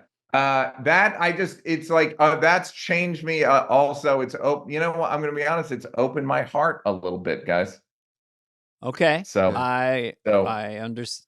That's a good reason. Good place That's to be Yeah. rather than hardened Yeah. and cynical and being Correct. just organically empathetic Yes. to people and wanting to Which be nice. I think, Dana, Yeah. you are generally you seem very you've always struck me as very empathetic.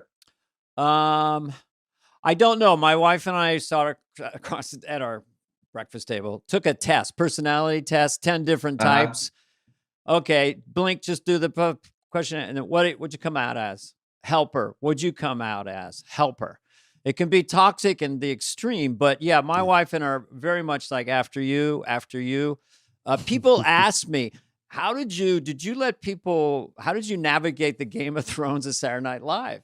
Because wouldn't you like, hey, you can do that part, but it's not to that level. I also have a competitive streak. But I'm working on that. I heard, too. So. The late great Warren Thomas told me a story about you in the 90s. And he said that Dana one time said that he wants the audience to die from laughing at him. You want to kill so hard, people die. Well, I would say to people that I was in that scene in the late 70s, early 80s, and Robin Williams was there briefly and then gone. And then he would come back as a star, Mork and Mindy, and he would create a small seismic event. And I was naive. I just thought, I guess that's where you want to try to get to that if you can.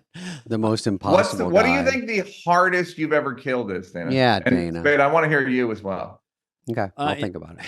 Oh boy, that goes back a long time. I would say, for me, in anything, in a sketch, I would say in the early 80s when I was really doing a lot of stand-up. I had done these goofy pilots and TV shows, and then I was working at this place called The Other Cafe, which Paula Poundstone went, and a lot of people, 70-seater, 60-seater with a big window. And that's where I got so confident doing 8 shows a week that the late shows, I would literally just kind of go with what I wanted to do. And I had so much confidence. I was crushing in that room. And the reason is because I was always a sketch player, but didn't know it. There was no groundlings up there. So I was always trying to do characters in sketch. So in this 60-seater where there was no hard liquor was really helpful. In the Haight-Ashbury, where I met my wife, by the way. Those are the best sets I've ever had. Different kind of stand-up. Then were you doing like what were you doing like Chop and Broccoli? Chop and Broccoli came from there. Church Lady came from there. I can only imagine how hard Chop and Broccoli must have killed in a 60-seater. CB, as it's known, CB. Thank you for helping this podcast. I know, I'm helping.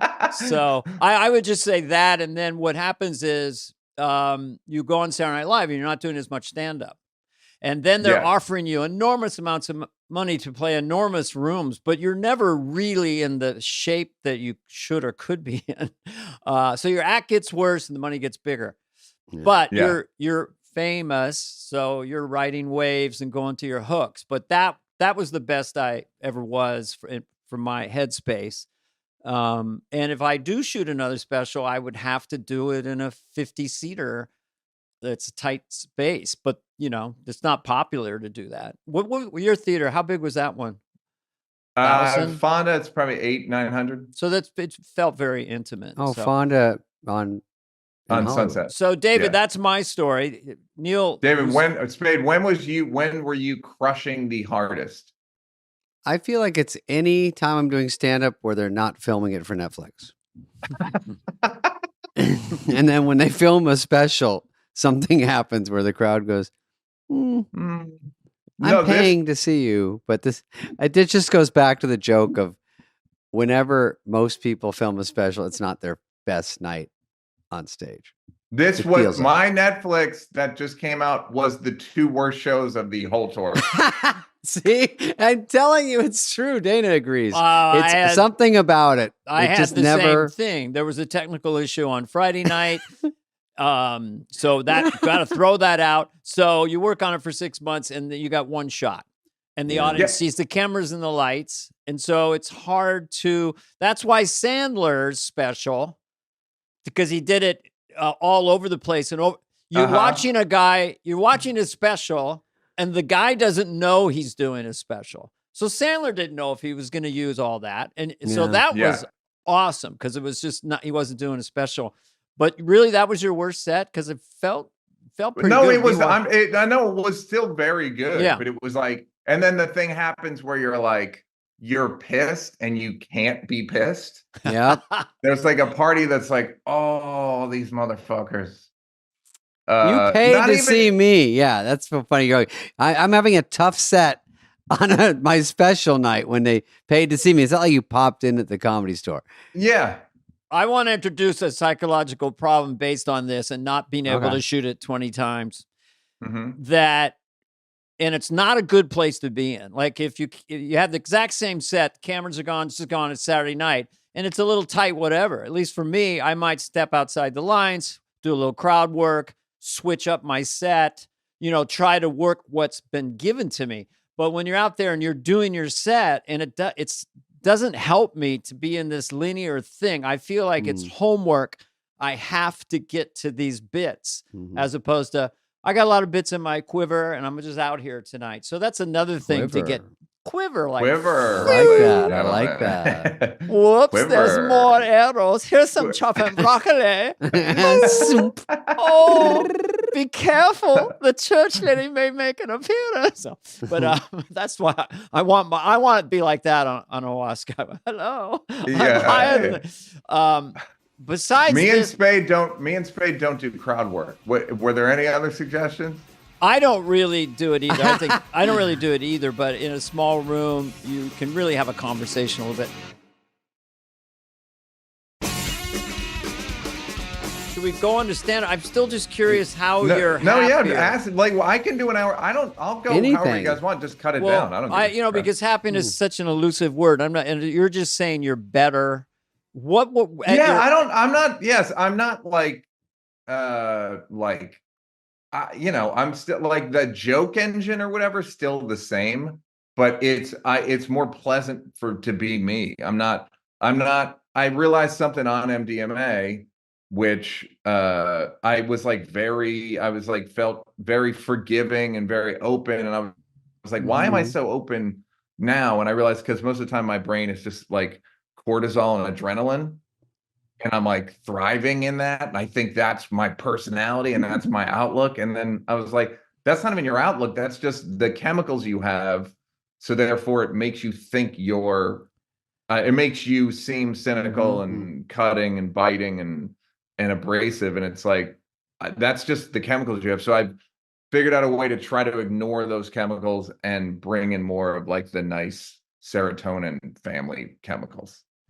It seems like a lot of things in life are a little bit like just working it, fake it till you make it, Yeah, it's just literally, what I've been doing, which is the corniest thing in the world, is like I do a gratitude checklist. 4 times a day. Smart. Yeah, but like I do it 4 times a day because Four feels high. 4 feels like a lot, but because I will forget.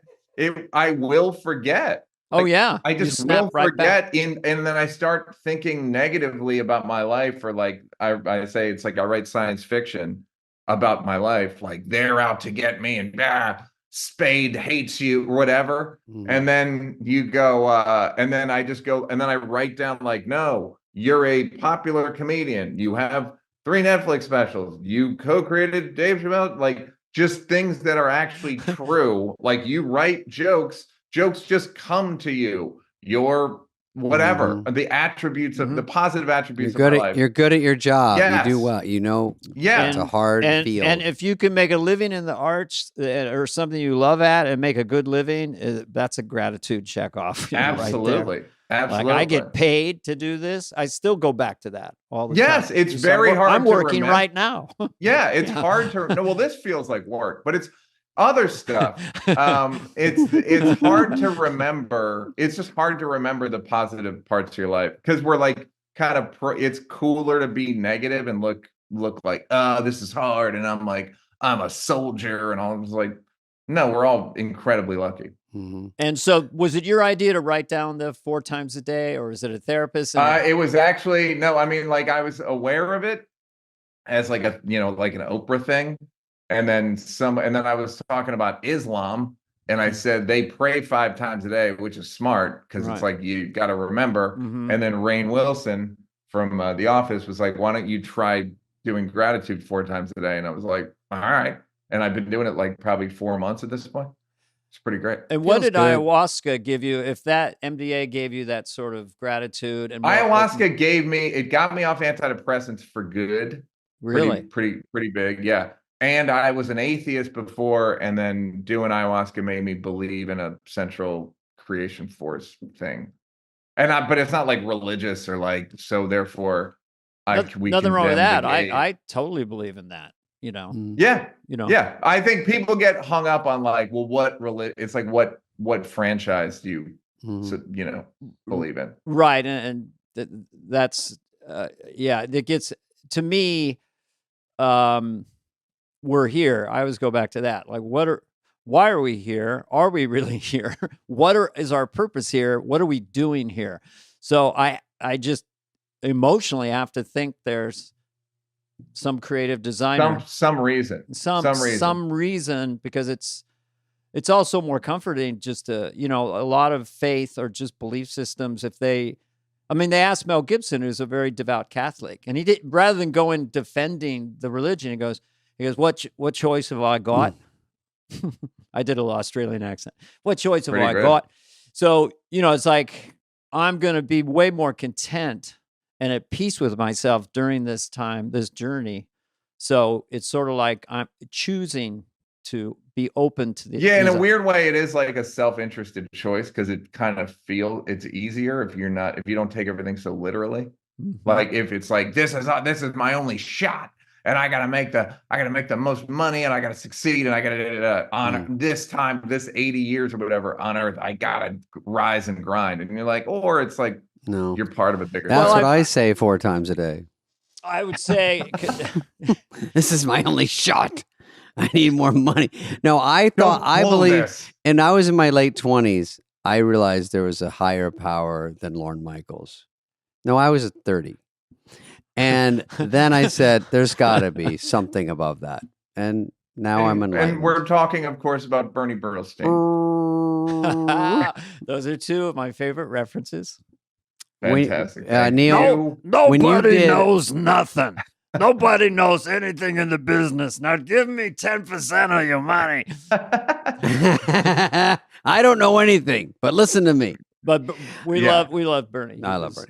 Of course. When you did Chappelle Show was, let's say, 2003. Does that sound right? Oh yeah, that sounds right. It is right. 2002 to 2004. Or 2002 to 2005. Okay, so SNL was going, and you guys, did you ever want to write for SNL? Was that even in your possibilities? Or we had written, like kind of like me and Chappelle wrote Half Baked in '97, and then Brewer was in it, and then I kind of got. You were doing Spade. That's when I met you. You were doing 8 heads in a duffel bag. Not at the top of the resume, but yes. In Toronto. That sounds about right. Toronto. Yeah, in Toronto.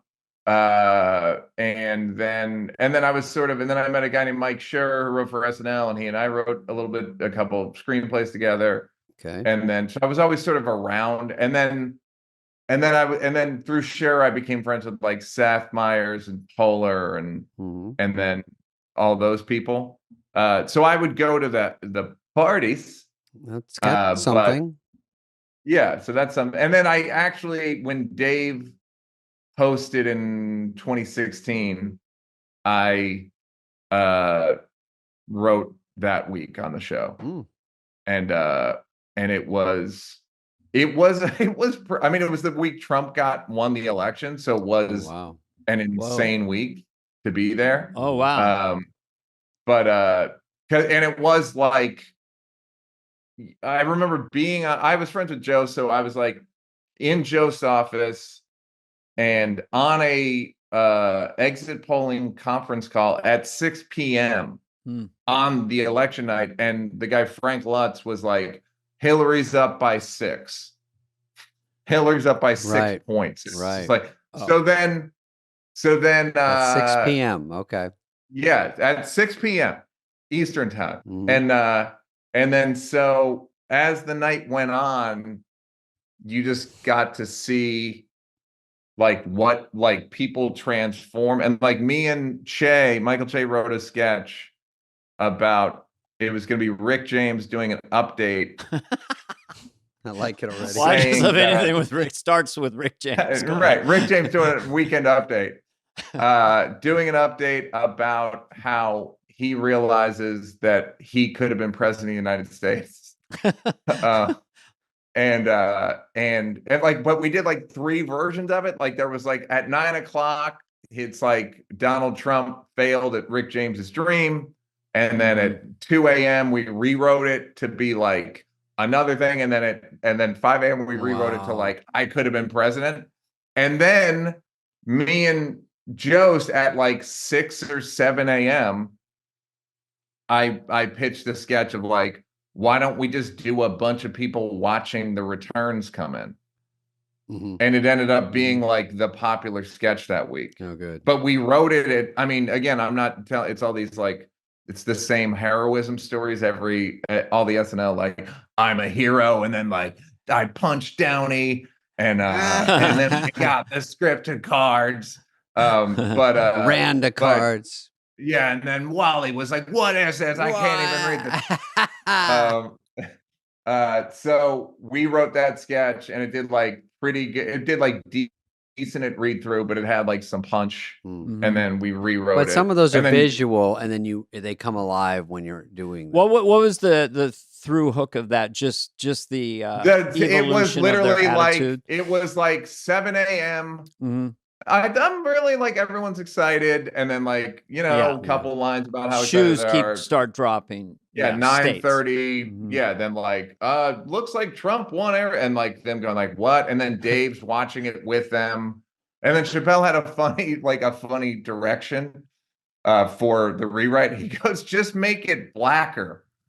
So then the direction became like white people overreacting to a bad outcome, and Dave being black about it.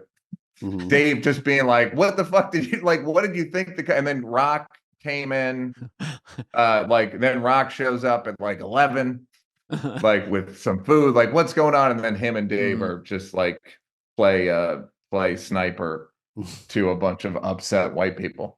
But it was funny, like like knowing about the show secondhand through Seth and Schur and a few people, but so because I was like writing with Dave, I got to go into the sketch pick thing after read through. That's a big place. The inner sanctum with Lauren club. Each sketch is a card, and some cards make it onto the outline, and some don't. It's a scary place. So you go in there. So I did a. It's like the sanctum of sanctums, right? Yep. Yeah. It's the center of the Death Star. So I did a thing that I didn't know you can't do.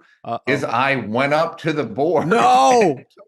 Yes, I went up to the board, took a card, and said, I think you should move this What here. the fuck? Wow. And stuck, and I don't think anyone had ever done it. No. No, I never And saw anyone Lauren- do it. No. I think I paralyzed And a plus Lauren. one.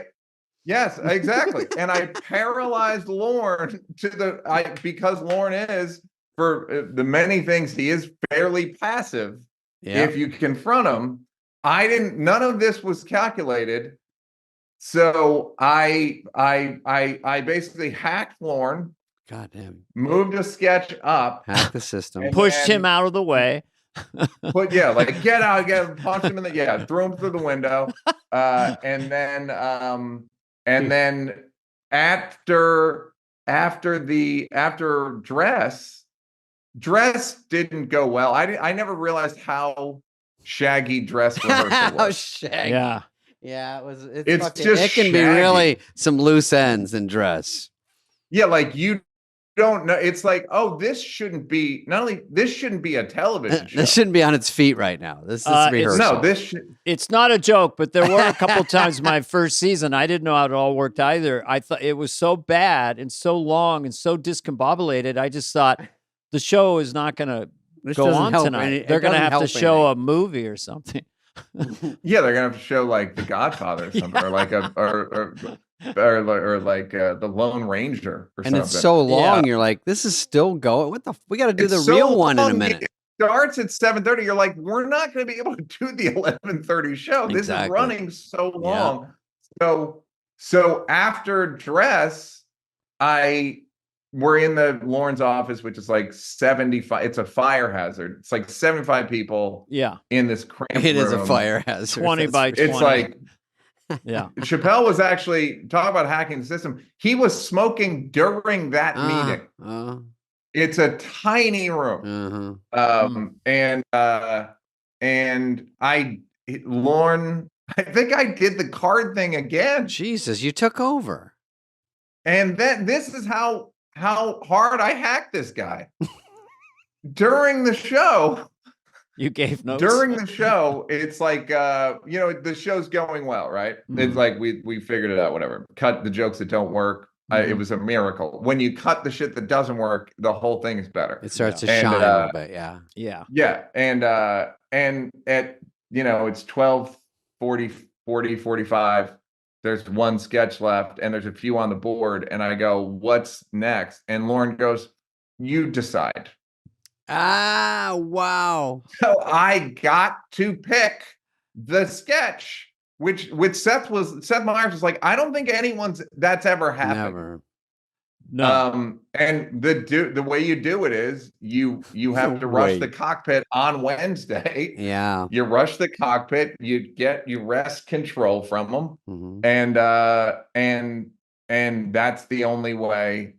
And then you're the captain. And now. then Lauren forgot your name because he's so many people. He's probably, could we have the pin pusher card guy come in from Wednesday? Pin pusher. No, you know what's funny? I did go back because I'd had a good experience. I went back another week when I think Aziz Ansari was hosting, and me and Jost wrote a sketch. And guess who wasn't in the sketch picking meeting? Yep. You You know what? Oh. I know Nearly that B. since then they have Interesting. someone in there that pushes a beverage cart in front of the host and his friends in the room. So no one can get to the board. I just like the balls of him going, okay, now it's the air show. We're going to open with Dave's monologue. And you hear in the back, nope. Not this week, old man. Sorry, that's at the end. Monologue it was is? Yep. No, I know. What do you think? Well, why? That's interesting. But it was I've done it. I went back 2 more weeks, so a total of 3 weeks. And by the 3rd week, I had like the classic experience of like the sketch. You have to kind of get they don't pick your sketch, and then like Jost objected, and then some people didn't like it, and then we got it on, but it was like late, and then people objected, and then it got cut Friday night. Ooh. Yeah, no, I know. It was like, oh, I was like, this is the experience I've heard about. Oh, wow. Um, yeah, and Right. Ugly. Ugly. no, it was pretty ugly. We should take a pause. I mean, this is And you go, I guess I don't get to pick the last sketch again. Maybe I'll pick that maybe, one. Lauren, do I need to reintroduce myself? Maybe You just you walk around forgot with a pen who through a runs the card. show. Yeah. Lorne, you're spinning a pin. Like Yeah. this. Lorne, I could pick it, please. Is there a donkey's Yeah. tail anywhere? This fell off the Yeah. board accidentally. Yeah, so it was. I had every experience, I think, in 3 weeks. So funny.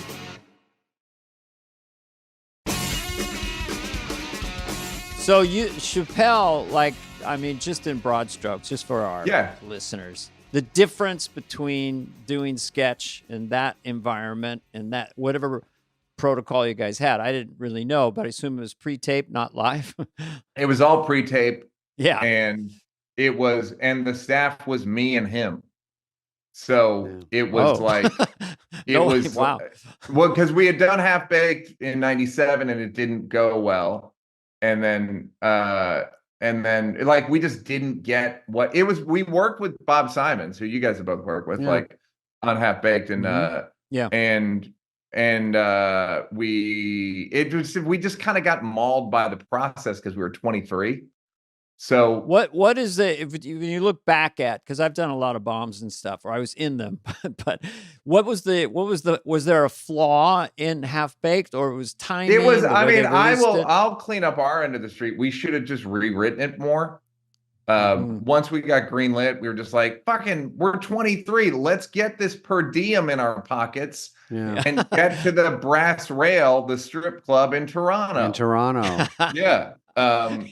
What are you gonna wear to the Oscars? Yeah, I mean, we were. Yeah, so like, plus it's so exciting. You go, this is it. They bought the movie. Let's go shoot it. You don't think of let's keep. I polishing do think it had a great name. Yeah, Half Baked. You always remember it. Yeah, that was Brewer's pitch. So like, so we just should have kept rewriting it, and then there was just production stuff that it was like, by the time we saw drawings and renderings of the sets and stuff, it was all very bright and colorful, and we were just kind of like, is this what you thought it was going to be? Just like we didn't. I think Bob had like the Billy Madison lens on it. Yeah, like the Billy Madison color palette. And Dana, I didn't see Master of Disguise, but it looked like you had that. We had it. Adam had it less in Happy Gilmore because it was more exteriors, but he got sort of further away from the sort of the kindergarten color palette. Cheerful, family-oriented film. Exactly. Yeah. We were doing a weed movie, so it was kind of like not exactly right for that. So it is just stuff like that. So the authenticity quotient went. Yes. And by the way, should have rewritten it more. Neil, you can even get burned on posters because there's a whole art, like a blue background, like it, and I think Tommy Boy has one. A lot of them, there's a system where there's certain colors that make it look like a fun, happy family movie, and there's some that look a little grainier, even on the poster. Yes, that's exactly right. But then also, were you in Airheads, Spade? No. Sorry to put that on you. Brendan Fraser. Yes, but like Airheads was a little more indie looking. Half Baked had the bright blue background. Yeah, Grass, Dave and Jim. It's like you're absolutely right. Like there's just a bunch of stuff, and I'm not saying like that it was wrong. I'm not saying I kind of feel like it wasn't quite right for us. And by the time we didn't have any power to go like, no, I didn't know that you could just walk up and take the index card. Yeah, and you should have. It's not actually all the time anyone's fault or a conspiracy. It's just that no, exactly. There's subjectivity to it, but I think if there's a through line, let's say you and Dave rewrote it and you had complete control over it, essentially, like the way Adam Sandler does, then you would all your stand-up would come into play. Like, well, what's working? But if it gets muted, that's exactly right. Yeah. And also I was 23, Dave was 23. We didn't. So then once we got to Chappelle's show, then it was every single decision comes through one of us. Yeah. And that's why, I mean, For better, for worse, at least you can take the credit or live or die with it. Yeah. And so like that was, so it was me and him. We would write, a couple people, a guy named Brian Tucker, who went on to be a great SNL writer, would pitched us some sketches. But me and Dave would always write them ourselves. And so it was, it was just a 2-person sort of black hole operation of like, how many sketches did you need? Because they were half hours, right? Yeah, it was 22. commercials. Yeah, it was 22 minutes. One a week? No, it was 22 minutes. Plus we had musical guests, which would end up being about 3 minutes. So we ended up needing about 4 or 5 per episode. And that's very hard. So that's a lot. We had to do 12 episodes. But here's the crazy part: without reruns. So we had to do 12 weeks in a row of 4 or 5 sketches. Oh, yeah. So that's where it just becomes like almost unbearable. Well, just you two. I mean, come on. Yeah. Just writer's room is too much. Yeah, just us. So it was, and like you guys said, for better or worse, there's some of it's great. The second season's way better than the first one to me. Just objectively, but yeah, it just became like so the hard part was the pressure and there was no backstabbing. There were no politics. Okay. It was all your just, energy goes to the show. Yes. Yeah. But so it's like you guys got weeks off, but the whole week off, you're thinking about what an asshole so-and-so is, So we didn't have, we had less of that, but it is just like, so hard to do it that many weeks in a row. And then we get, 3 months off for between seasons, but were you riding high? When did you go, holy shit, we got a hit? Well, you know what's funny is way it pertains to SNL is did you guys read that Live from New York book, the Tom Shales book? Flip through it. Yeah. So I'm familiar with it. Yeah. Yeah, you lived it, so it's more like, oh yeah, is that what happened? But oh yeah, there's a lot of stuff you go, well, that didn't happen like that. Yeah, exactly. Everyone has that. For an outsider, it was interesting I didn't know. I genuinely had never, and I love I wrote for a sketch show called All That on Nickelodeon when I was like 20, before all that stuff. With Keenan. Quiet on the set. Quiet on the Set. You may know it for Quiet on the Set. Dude, that show is so popular.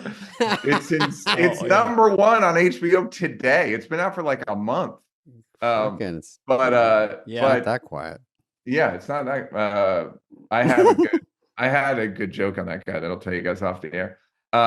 It wasn't about molesting. It was a fat shaming joke. So that's pretty cool. Okay. But so I never, until I read Live from New York, I never thought about like character sketches or parodies or premise sketches or like I never kind of classified them. So I literally read it. I take it to Chappelle. I go, read this. Like before we'd gotten picked up. And then he was like, oh, so then we started approaching it like, let's do a character sketch. Let's do a premise sketch. It was so disorganized. It was such a 2-man operation that we ended up having 2 distinctions of sketches, which is longies and shorties.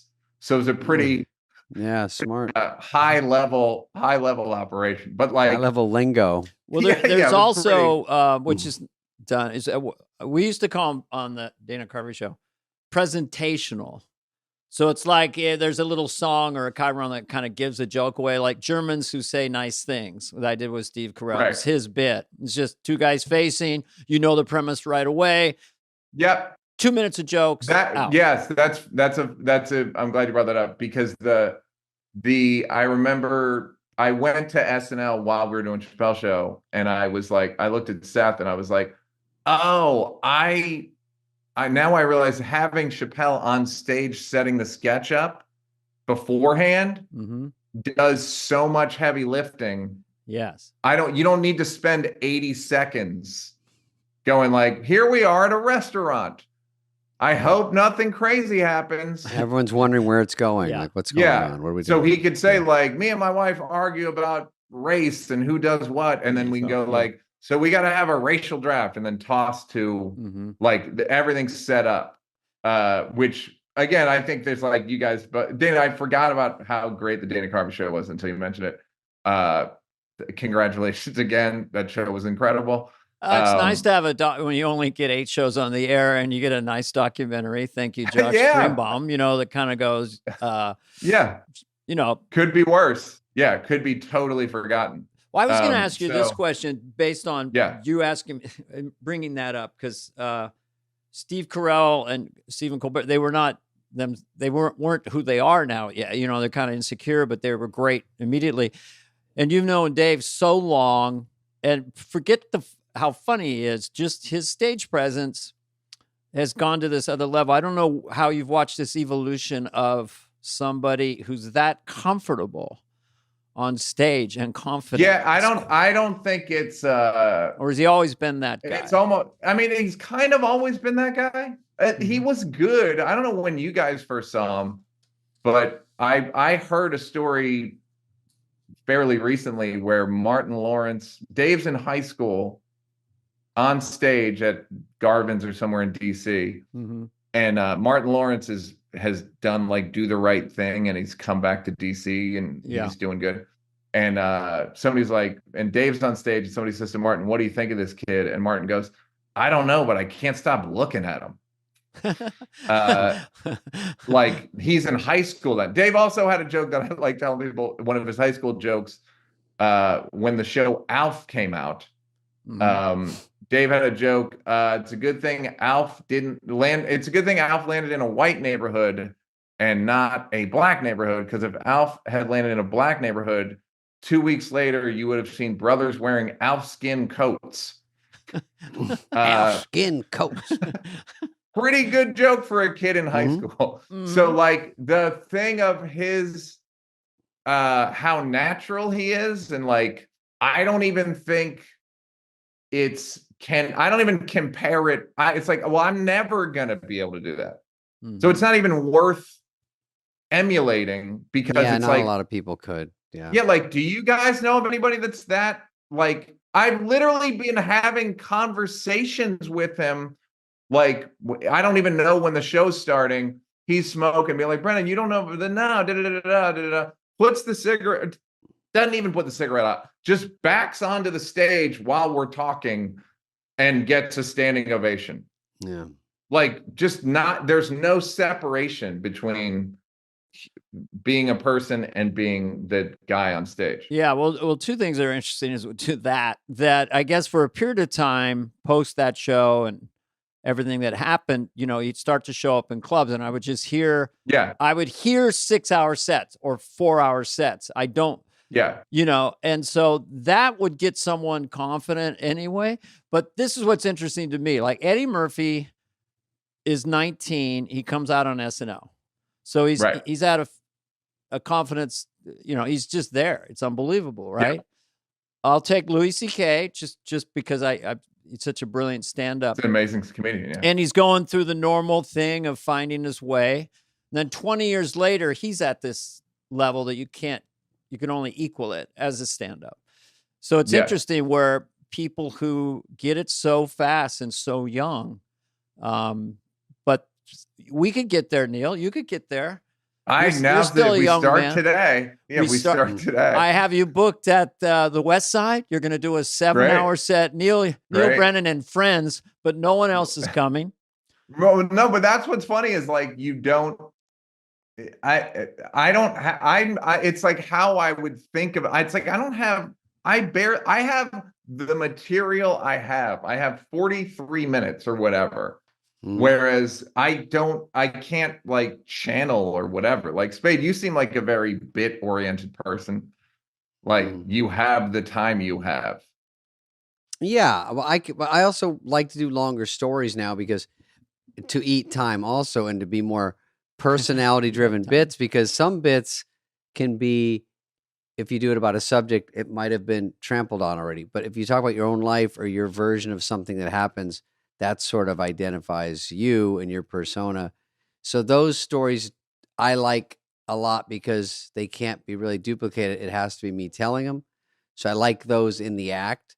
It doesn't do well How for old TikTok are there clips. stories? Are there stories that you're doing that you were like, could I do that in my act? Are they new stories, or is it like when I was a kid?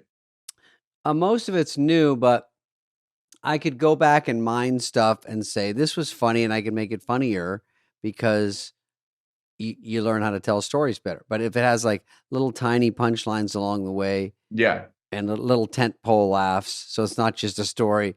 Like Norm used to tell a joke. Johnny went to school, and then it's 15 minutes, and then he does the punchline. So it's kind of a funny walk there through the joke, but you also are like waiting for the actual funny part. Yeah. But if you can keep a story going like that, I do like that. I also have some one-liners. It's really a mess, to be honest, but it's whatever's funny. He's fine. But I don't like doing long sets. I'll say that. I don't like doing hour and a half. I don't think it's necessary. I don't either. I don't think people want, like, my Netflix is 53 minutes. Like it was an hour and 5 live, but like, Yeah. I'm like, I don't like. I'm with you. No, Just I think make- everyone's sharing shorts and stuff. I think it just needs Attell, I think, was 35 minutes of stand up, but he had people playing the Yeah. recorder to extend it to 40. Yeah. So if you go past, we were talking about this, that you can kind of ride a wave to maybe 40, but not anybody has to have that lull. The audience gets tired if you're lucky, from laughing. And then you have the low, and then you have to rebuild. But what I would say about you, which makes you unique, one is the 3 mics thing. It's very original, incredibly fun for a comedian to watch. It's just like, it's, all these styles. And then on this one, I haven't seen anyone do it, but you're just doing regular stand-up. You're killing. But then all of a sudden you're talking about atheism. Your face goes to a little corner in black and white, I think. And then this sort of commercial, this big video collage comes on. I do. Basically, I do. The premise is religions should make attack ads on each other like politicians. Yeah, it's great. And so then I basically do the voiceover in the corner. And is there and then a I do screen like in the screen. theater? Oh, No, there was no screen there. So they're laughing because of They're laughing because of the voiceover, and then because this is a visual presentation for people at home, I'm like, why? It's what analogy I always use is television degrades, you can film an amazing thing, and in order for it to work through a television camera and go and work in homes, it has to be so great that it can get through television, like knocks the quality down 40%, right? Yeah. And the analogy I always use is SNL musical guests. SNL musical guests live in that studio, I think we can all agree, some of the best shows I've ever seen. Or heard, too. It's like some of the best, yes. Give you the chills. What I mean, yes. Yeah. Literally, someone you don't even like will give you the chills when you watch them at 8H. And then if you're at home, you're like fast forwarding. And that's the difference between, like, television just makes stuff worse. Like in the room, you can feel the bass in your chest. So in terms of like stand up, I tried to do more visual stuff on Netflix because people can watch anything. People can watch Batman Return. They can watch Flip and Fall videos. They can watch the Zapruder film. They can just watch, and they can watch The Godfather 2. They can watch So that Zapruder. Zapruder's bad quality. Because it's not great quality, but you can see it.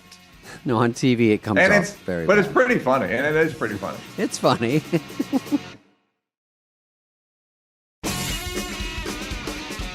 What I was going to say was, then you also did a visual effect where you're like on a big iPhone talking to us. I'm talking about social media. Spade, you would like my comedy. You should look at it.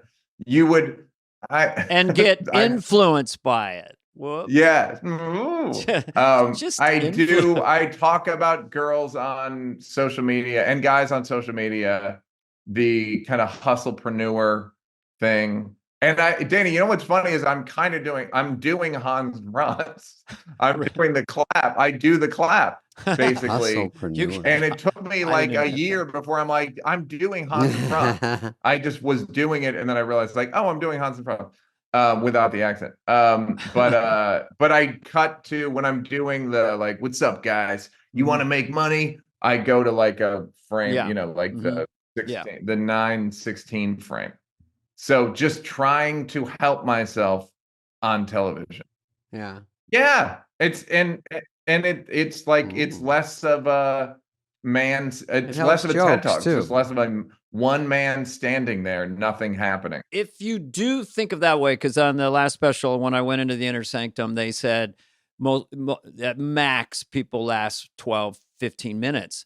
And if you designed your stand-up, like the audience, the physical audience is going to start leaving, you would really front load it. And the way to win the game show is that you keep them longer than anyone else. But about your visual imagery, it's a little bit to me like when David and I talk on this other podcast we're doing where we're just sort of riffing and stuff.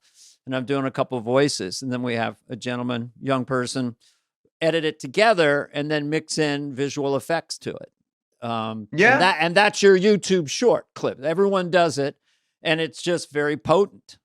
Potency is huge. It's just better. This idea that like, I'm like, I'm breaking the sanctity of stand-up. Like, there's no, like, I want people to look at it. I don't like, and all this thing about like, what about the history and your legacy? I love comedy. I haven't watched Richard Pryor in 25 years.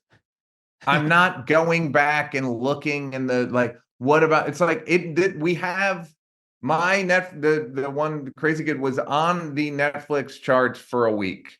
Mm-hmm. I can't believe it was on there that long. Usually it's like we get about, in terms of like Bring the Pain, Chris's special came out in 96, and I feel like it lasted culturally for 3 years. Mm-hmm. Do you know what I mean? Yeah, because like, analog in the 90s. Yeah. Mm-hmm. Yeah. And even like Mike Myers was saying like, this is like what this is not the showbiz that we all started, especially you guys who were like popular. Like Wayne, if you were in Wayne's World, this is a little different. Right. So even like, just a Stark stand-up special, it's like at a certain point it could be Ansel Adams. You just don't want to go, it looks great, but you want to get with the times too. So we have little clips. You got to jazz them up or put words, anything. Just jazz them, anything. Just what anything. Yeah. People are, it's Dana, that's a good way to think of it, is like, how do I get people to not walk away? Imagine them walking out of it. Bill Burr actually said he tries to make his setups sound insane so that people will be like, what? Where he's like, I'm sick of fat people crying. And then you go, wait, what? Right. Yeah. Every TikTok starts with, this is the craziest thing that ever happened to me. And then they go, let me back up. And you're like, oh. Yeah. Have you guys know about toes? Well, I stub mine. Has that happened to you? It's incredible. Like that. Yep. Yeah. I got really rich with crypto. Should I hate myself? Yeah. No, that's right. So bylines. Approaching it from like not even sensational, like, or as sensationally as you can do it and not feel like a piece of garbage. So like that's kind of, or even Sandler's a good example of like guitars, and I'm going to put it down, and then I'm going to go over here, and it's just like, and he's got visuals. Yeah, he's got visuals. He's got his closer now with the thank you comedy thing. Like it's like, and he said he had a screen and stuff behind him. So I totally agree. Do like, I think it's silly to think that we should just do it the way it was done. Old fashioned. Yeah. A purist would be the. Yeah. Cause if I'm sure you guys meet people all the time who are like, have no idea who you are. And then you go, I remember there Easy. was a girl. I know. Let me slow down. No, there was a girl. There was a girl who wrote on the Daily Show who was a black girl who didn't know that Chris Rock had a show on HBO. There you go. Like easily, just didn't, easily, yeah. how, and then you go, well, how would she know?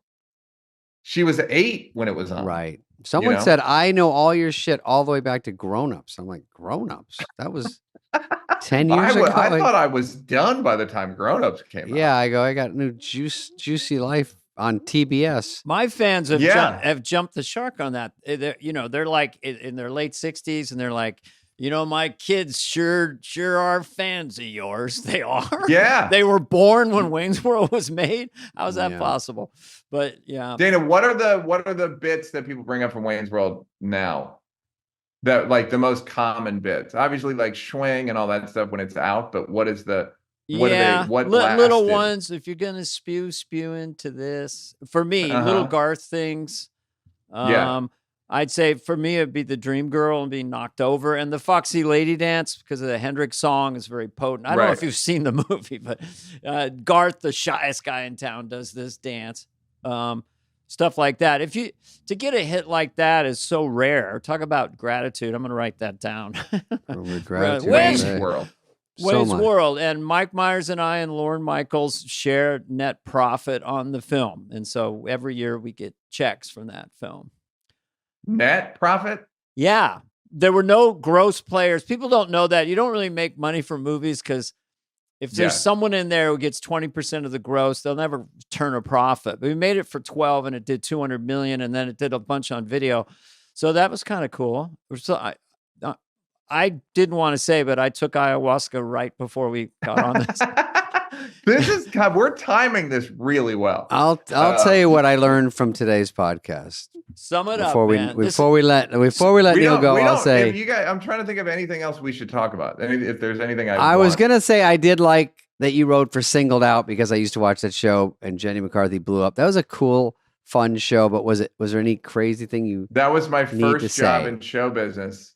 That was my first writing job, and I remember it was a big show. It was, MTV. It was like she was on the cover of Rolling Stone. I remember, and the Rolling Stone was a magazine. Yes, and people looked at it, and then it was like there were a few cultural hubs, I remember saying during the pilot, this show is very stupid and it's going to be very popular. Like I could just sort of tell, like, oh, this is going to be, I'm so old. Neil, how old are you? I'm so old. I was in Las Vegas the night Tupac was murdered, and I ended up sitting at a blackjack table with Jenny McCarthy all night playing blackjack. That's how old I am. I was meeting Chappelle there, and he missed his flight. Is that how you mourned? Wow. Wouldn't be the first time. I wouldn't be the last time he missed a flight to meet me. Yeah. And so I'm quite aged. Yeah, you're old. And I think your next special should be called Cortisol and Adrenaline. Is that what you said? Cortisol? Yeah, cortisol and adrenaline. Negative brain chemicals. It should be called Be Grateful That You're About to Watch Neil Brennan's comedy show. With a lot of extra pictures and words. Oh, if I do one, I've been thinking this way anyway. It's just going to be just blasting video and parodies. It should be. What's the downside? Yeah, it's who like cares? Nobody gets. One person complained, like not even complained. They were just like, it kind of took me out of it. Everybody else knows, like, this is where we are. Seinfeld, Jerry Seinfeld didn't mention the video. You know what I mean? Like, didn't say like, I didn't like that. Like, it was everyone's on board. Like we have to help ourselves, guys. I think mine might be called Wait For It because that's what every stupid TikTok says. Watch till the end. No, watch till the end. And then you go, by the way, I like when they say wait for it and it's a 6-second video. I'm like, I'm here. Yeah. I mean, how bad are people's attention span? They're like, I don't have this kind of wait time. for 6 seconds. Yeah. And then it's very anticlimactic. I just want to quickly do a quick test to see if we can bring Crazy Good back into the top 10. This is a great special. It's revolutionary. It has video effects. You don't believe it. He talks about anti-vax people, talks about Joe Rogan. I see. Sex couples, psychopaths invented the world, basically, and drug addicts. They're very, very important. And of course, ayahuasca we talk about on this podcast. Of course. And Ellen DeGeneres. I have a joke about Ellen DeGeneres that Spade I think you will like, and I'm sure Dana Can you say it right now? I'll say it right now. It's part of the special. I basically, people, but like comedians are expected to be leaders now and like morally righteous. And people go, is Ellen nice? I was like, is Ellen nice? How many nice lesbians have you ever met in your entire life? Jim Jeffries. I go after Jim Jeffries. Everybody gets a little something. I don't go after anybody. Everybody was like, everyone has approved and thanked me for them. So it's all in good fun. Yeah, and Jim Jeffries, I don't think him because with his Australian accent when he first came on the scene, he had like a 10-minute bit, and I remember him saying, I don't like lesbians. You can be having the best day of your life. A lesbian shows up, you're fucked. Something like that. But anyway. Yeah. Great comedy. Yes. Great. Yes. Incredible comedy. Thank you, Neil. And he's on the spectrum. All right. Great. I'm very happy to be here, and thank you for having me. You were an incredible, easy guest. People who do podcasts are really good guests, I've noticed. Yeah, I would like you both on my podcast. It's called Blocks. Spade, I don't think you're going to do it. It's a little too emotional for you. Dana, on the other hand, I think is a prime candidate. Yeah. And I'm going to send some emails about it. Yeah. I would. I have a story. Great. Yeah. Great. Okay. All right, great. David has stories too. I don't know. That's a whole nother podcast of whether comedians also have some struggle. We're all nuts. I mean, obviously, a lot of people do, but comedians I meet seem to have stories. A lot of them, Seinfeld did it yesterday, so I feel like Letterman's done it. Letterman's done it, and now I've got Letterman and Seinfeld. I feel like anyone who passes, I'm kind of like, okay, so you're better. Okay, buddy. Yeah, very Thank good. you. All right, boys, good to see you. Thanks, Neil. Miss you. See you soon on the street. Miss you. Bye. Bye. This has been a presentation of Odyssey. Please follow, subscribe, leave a like, a review, all the stuff. Smash that button, whatever it is, wherever you get your podcasts. Fly on the Wall is executive produced by Dana Carvey and David Spade, Jenna Weiss-Berman of Odyssey, Charlie Finan of Brillstein Entertainment, and Heather Santoro. The show's lead producer is Greg Holtzman.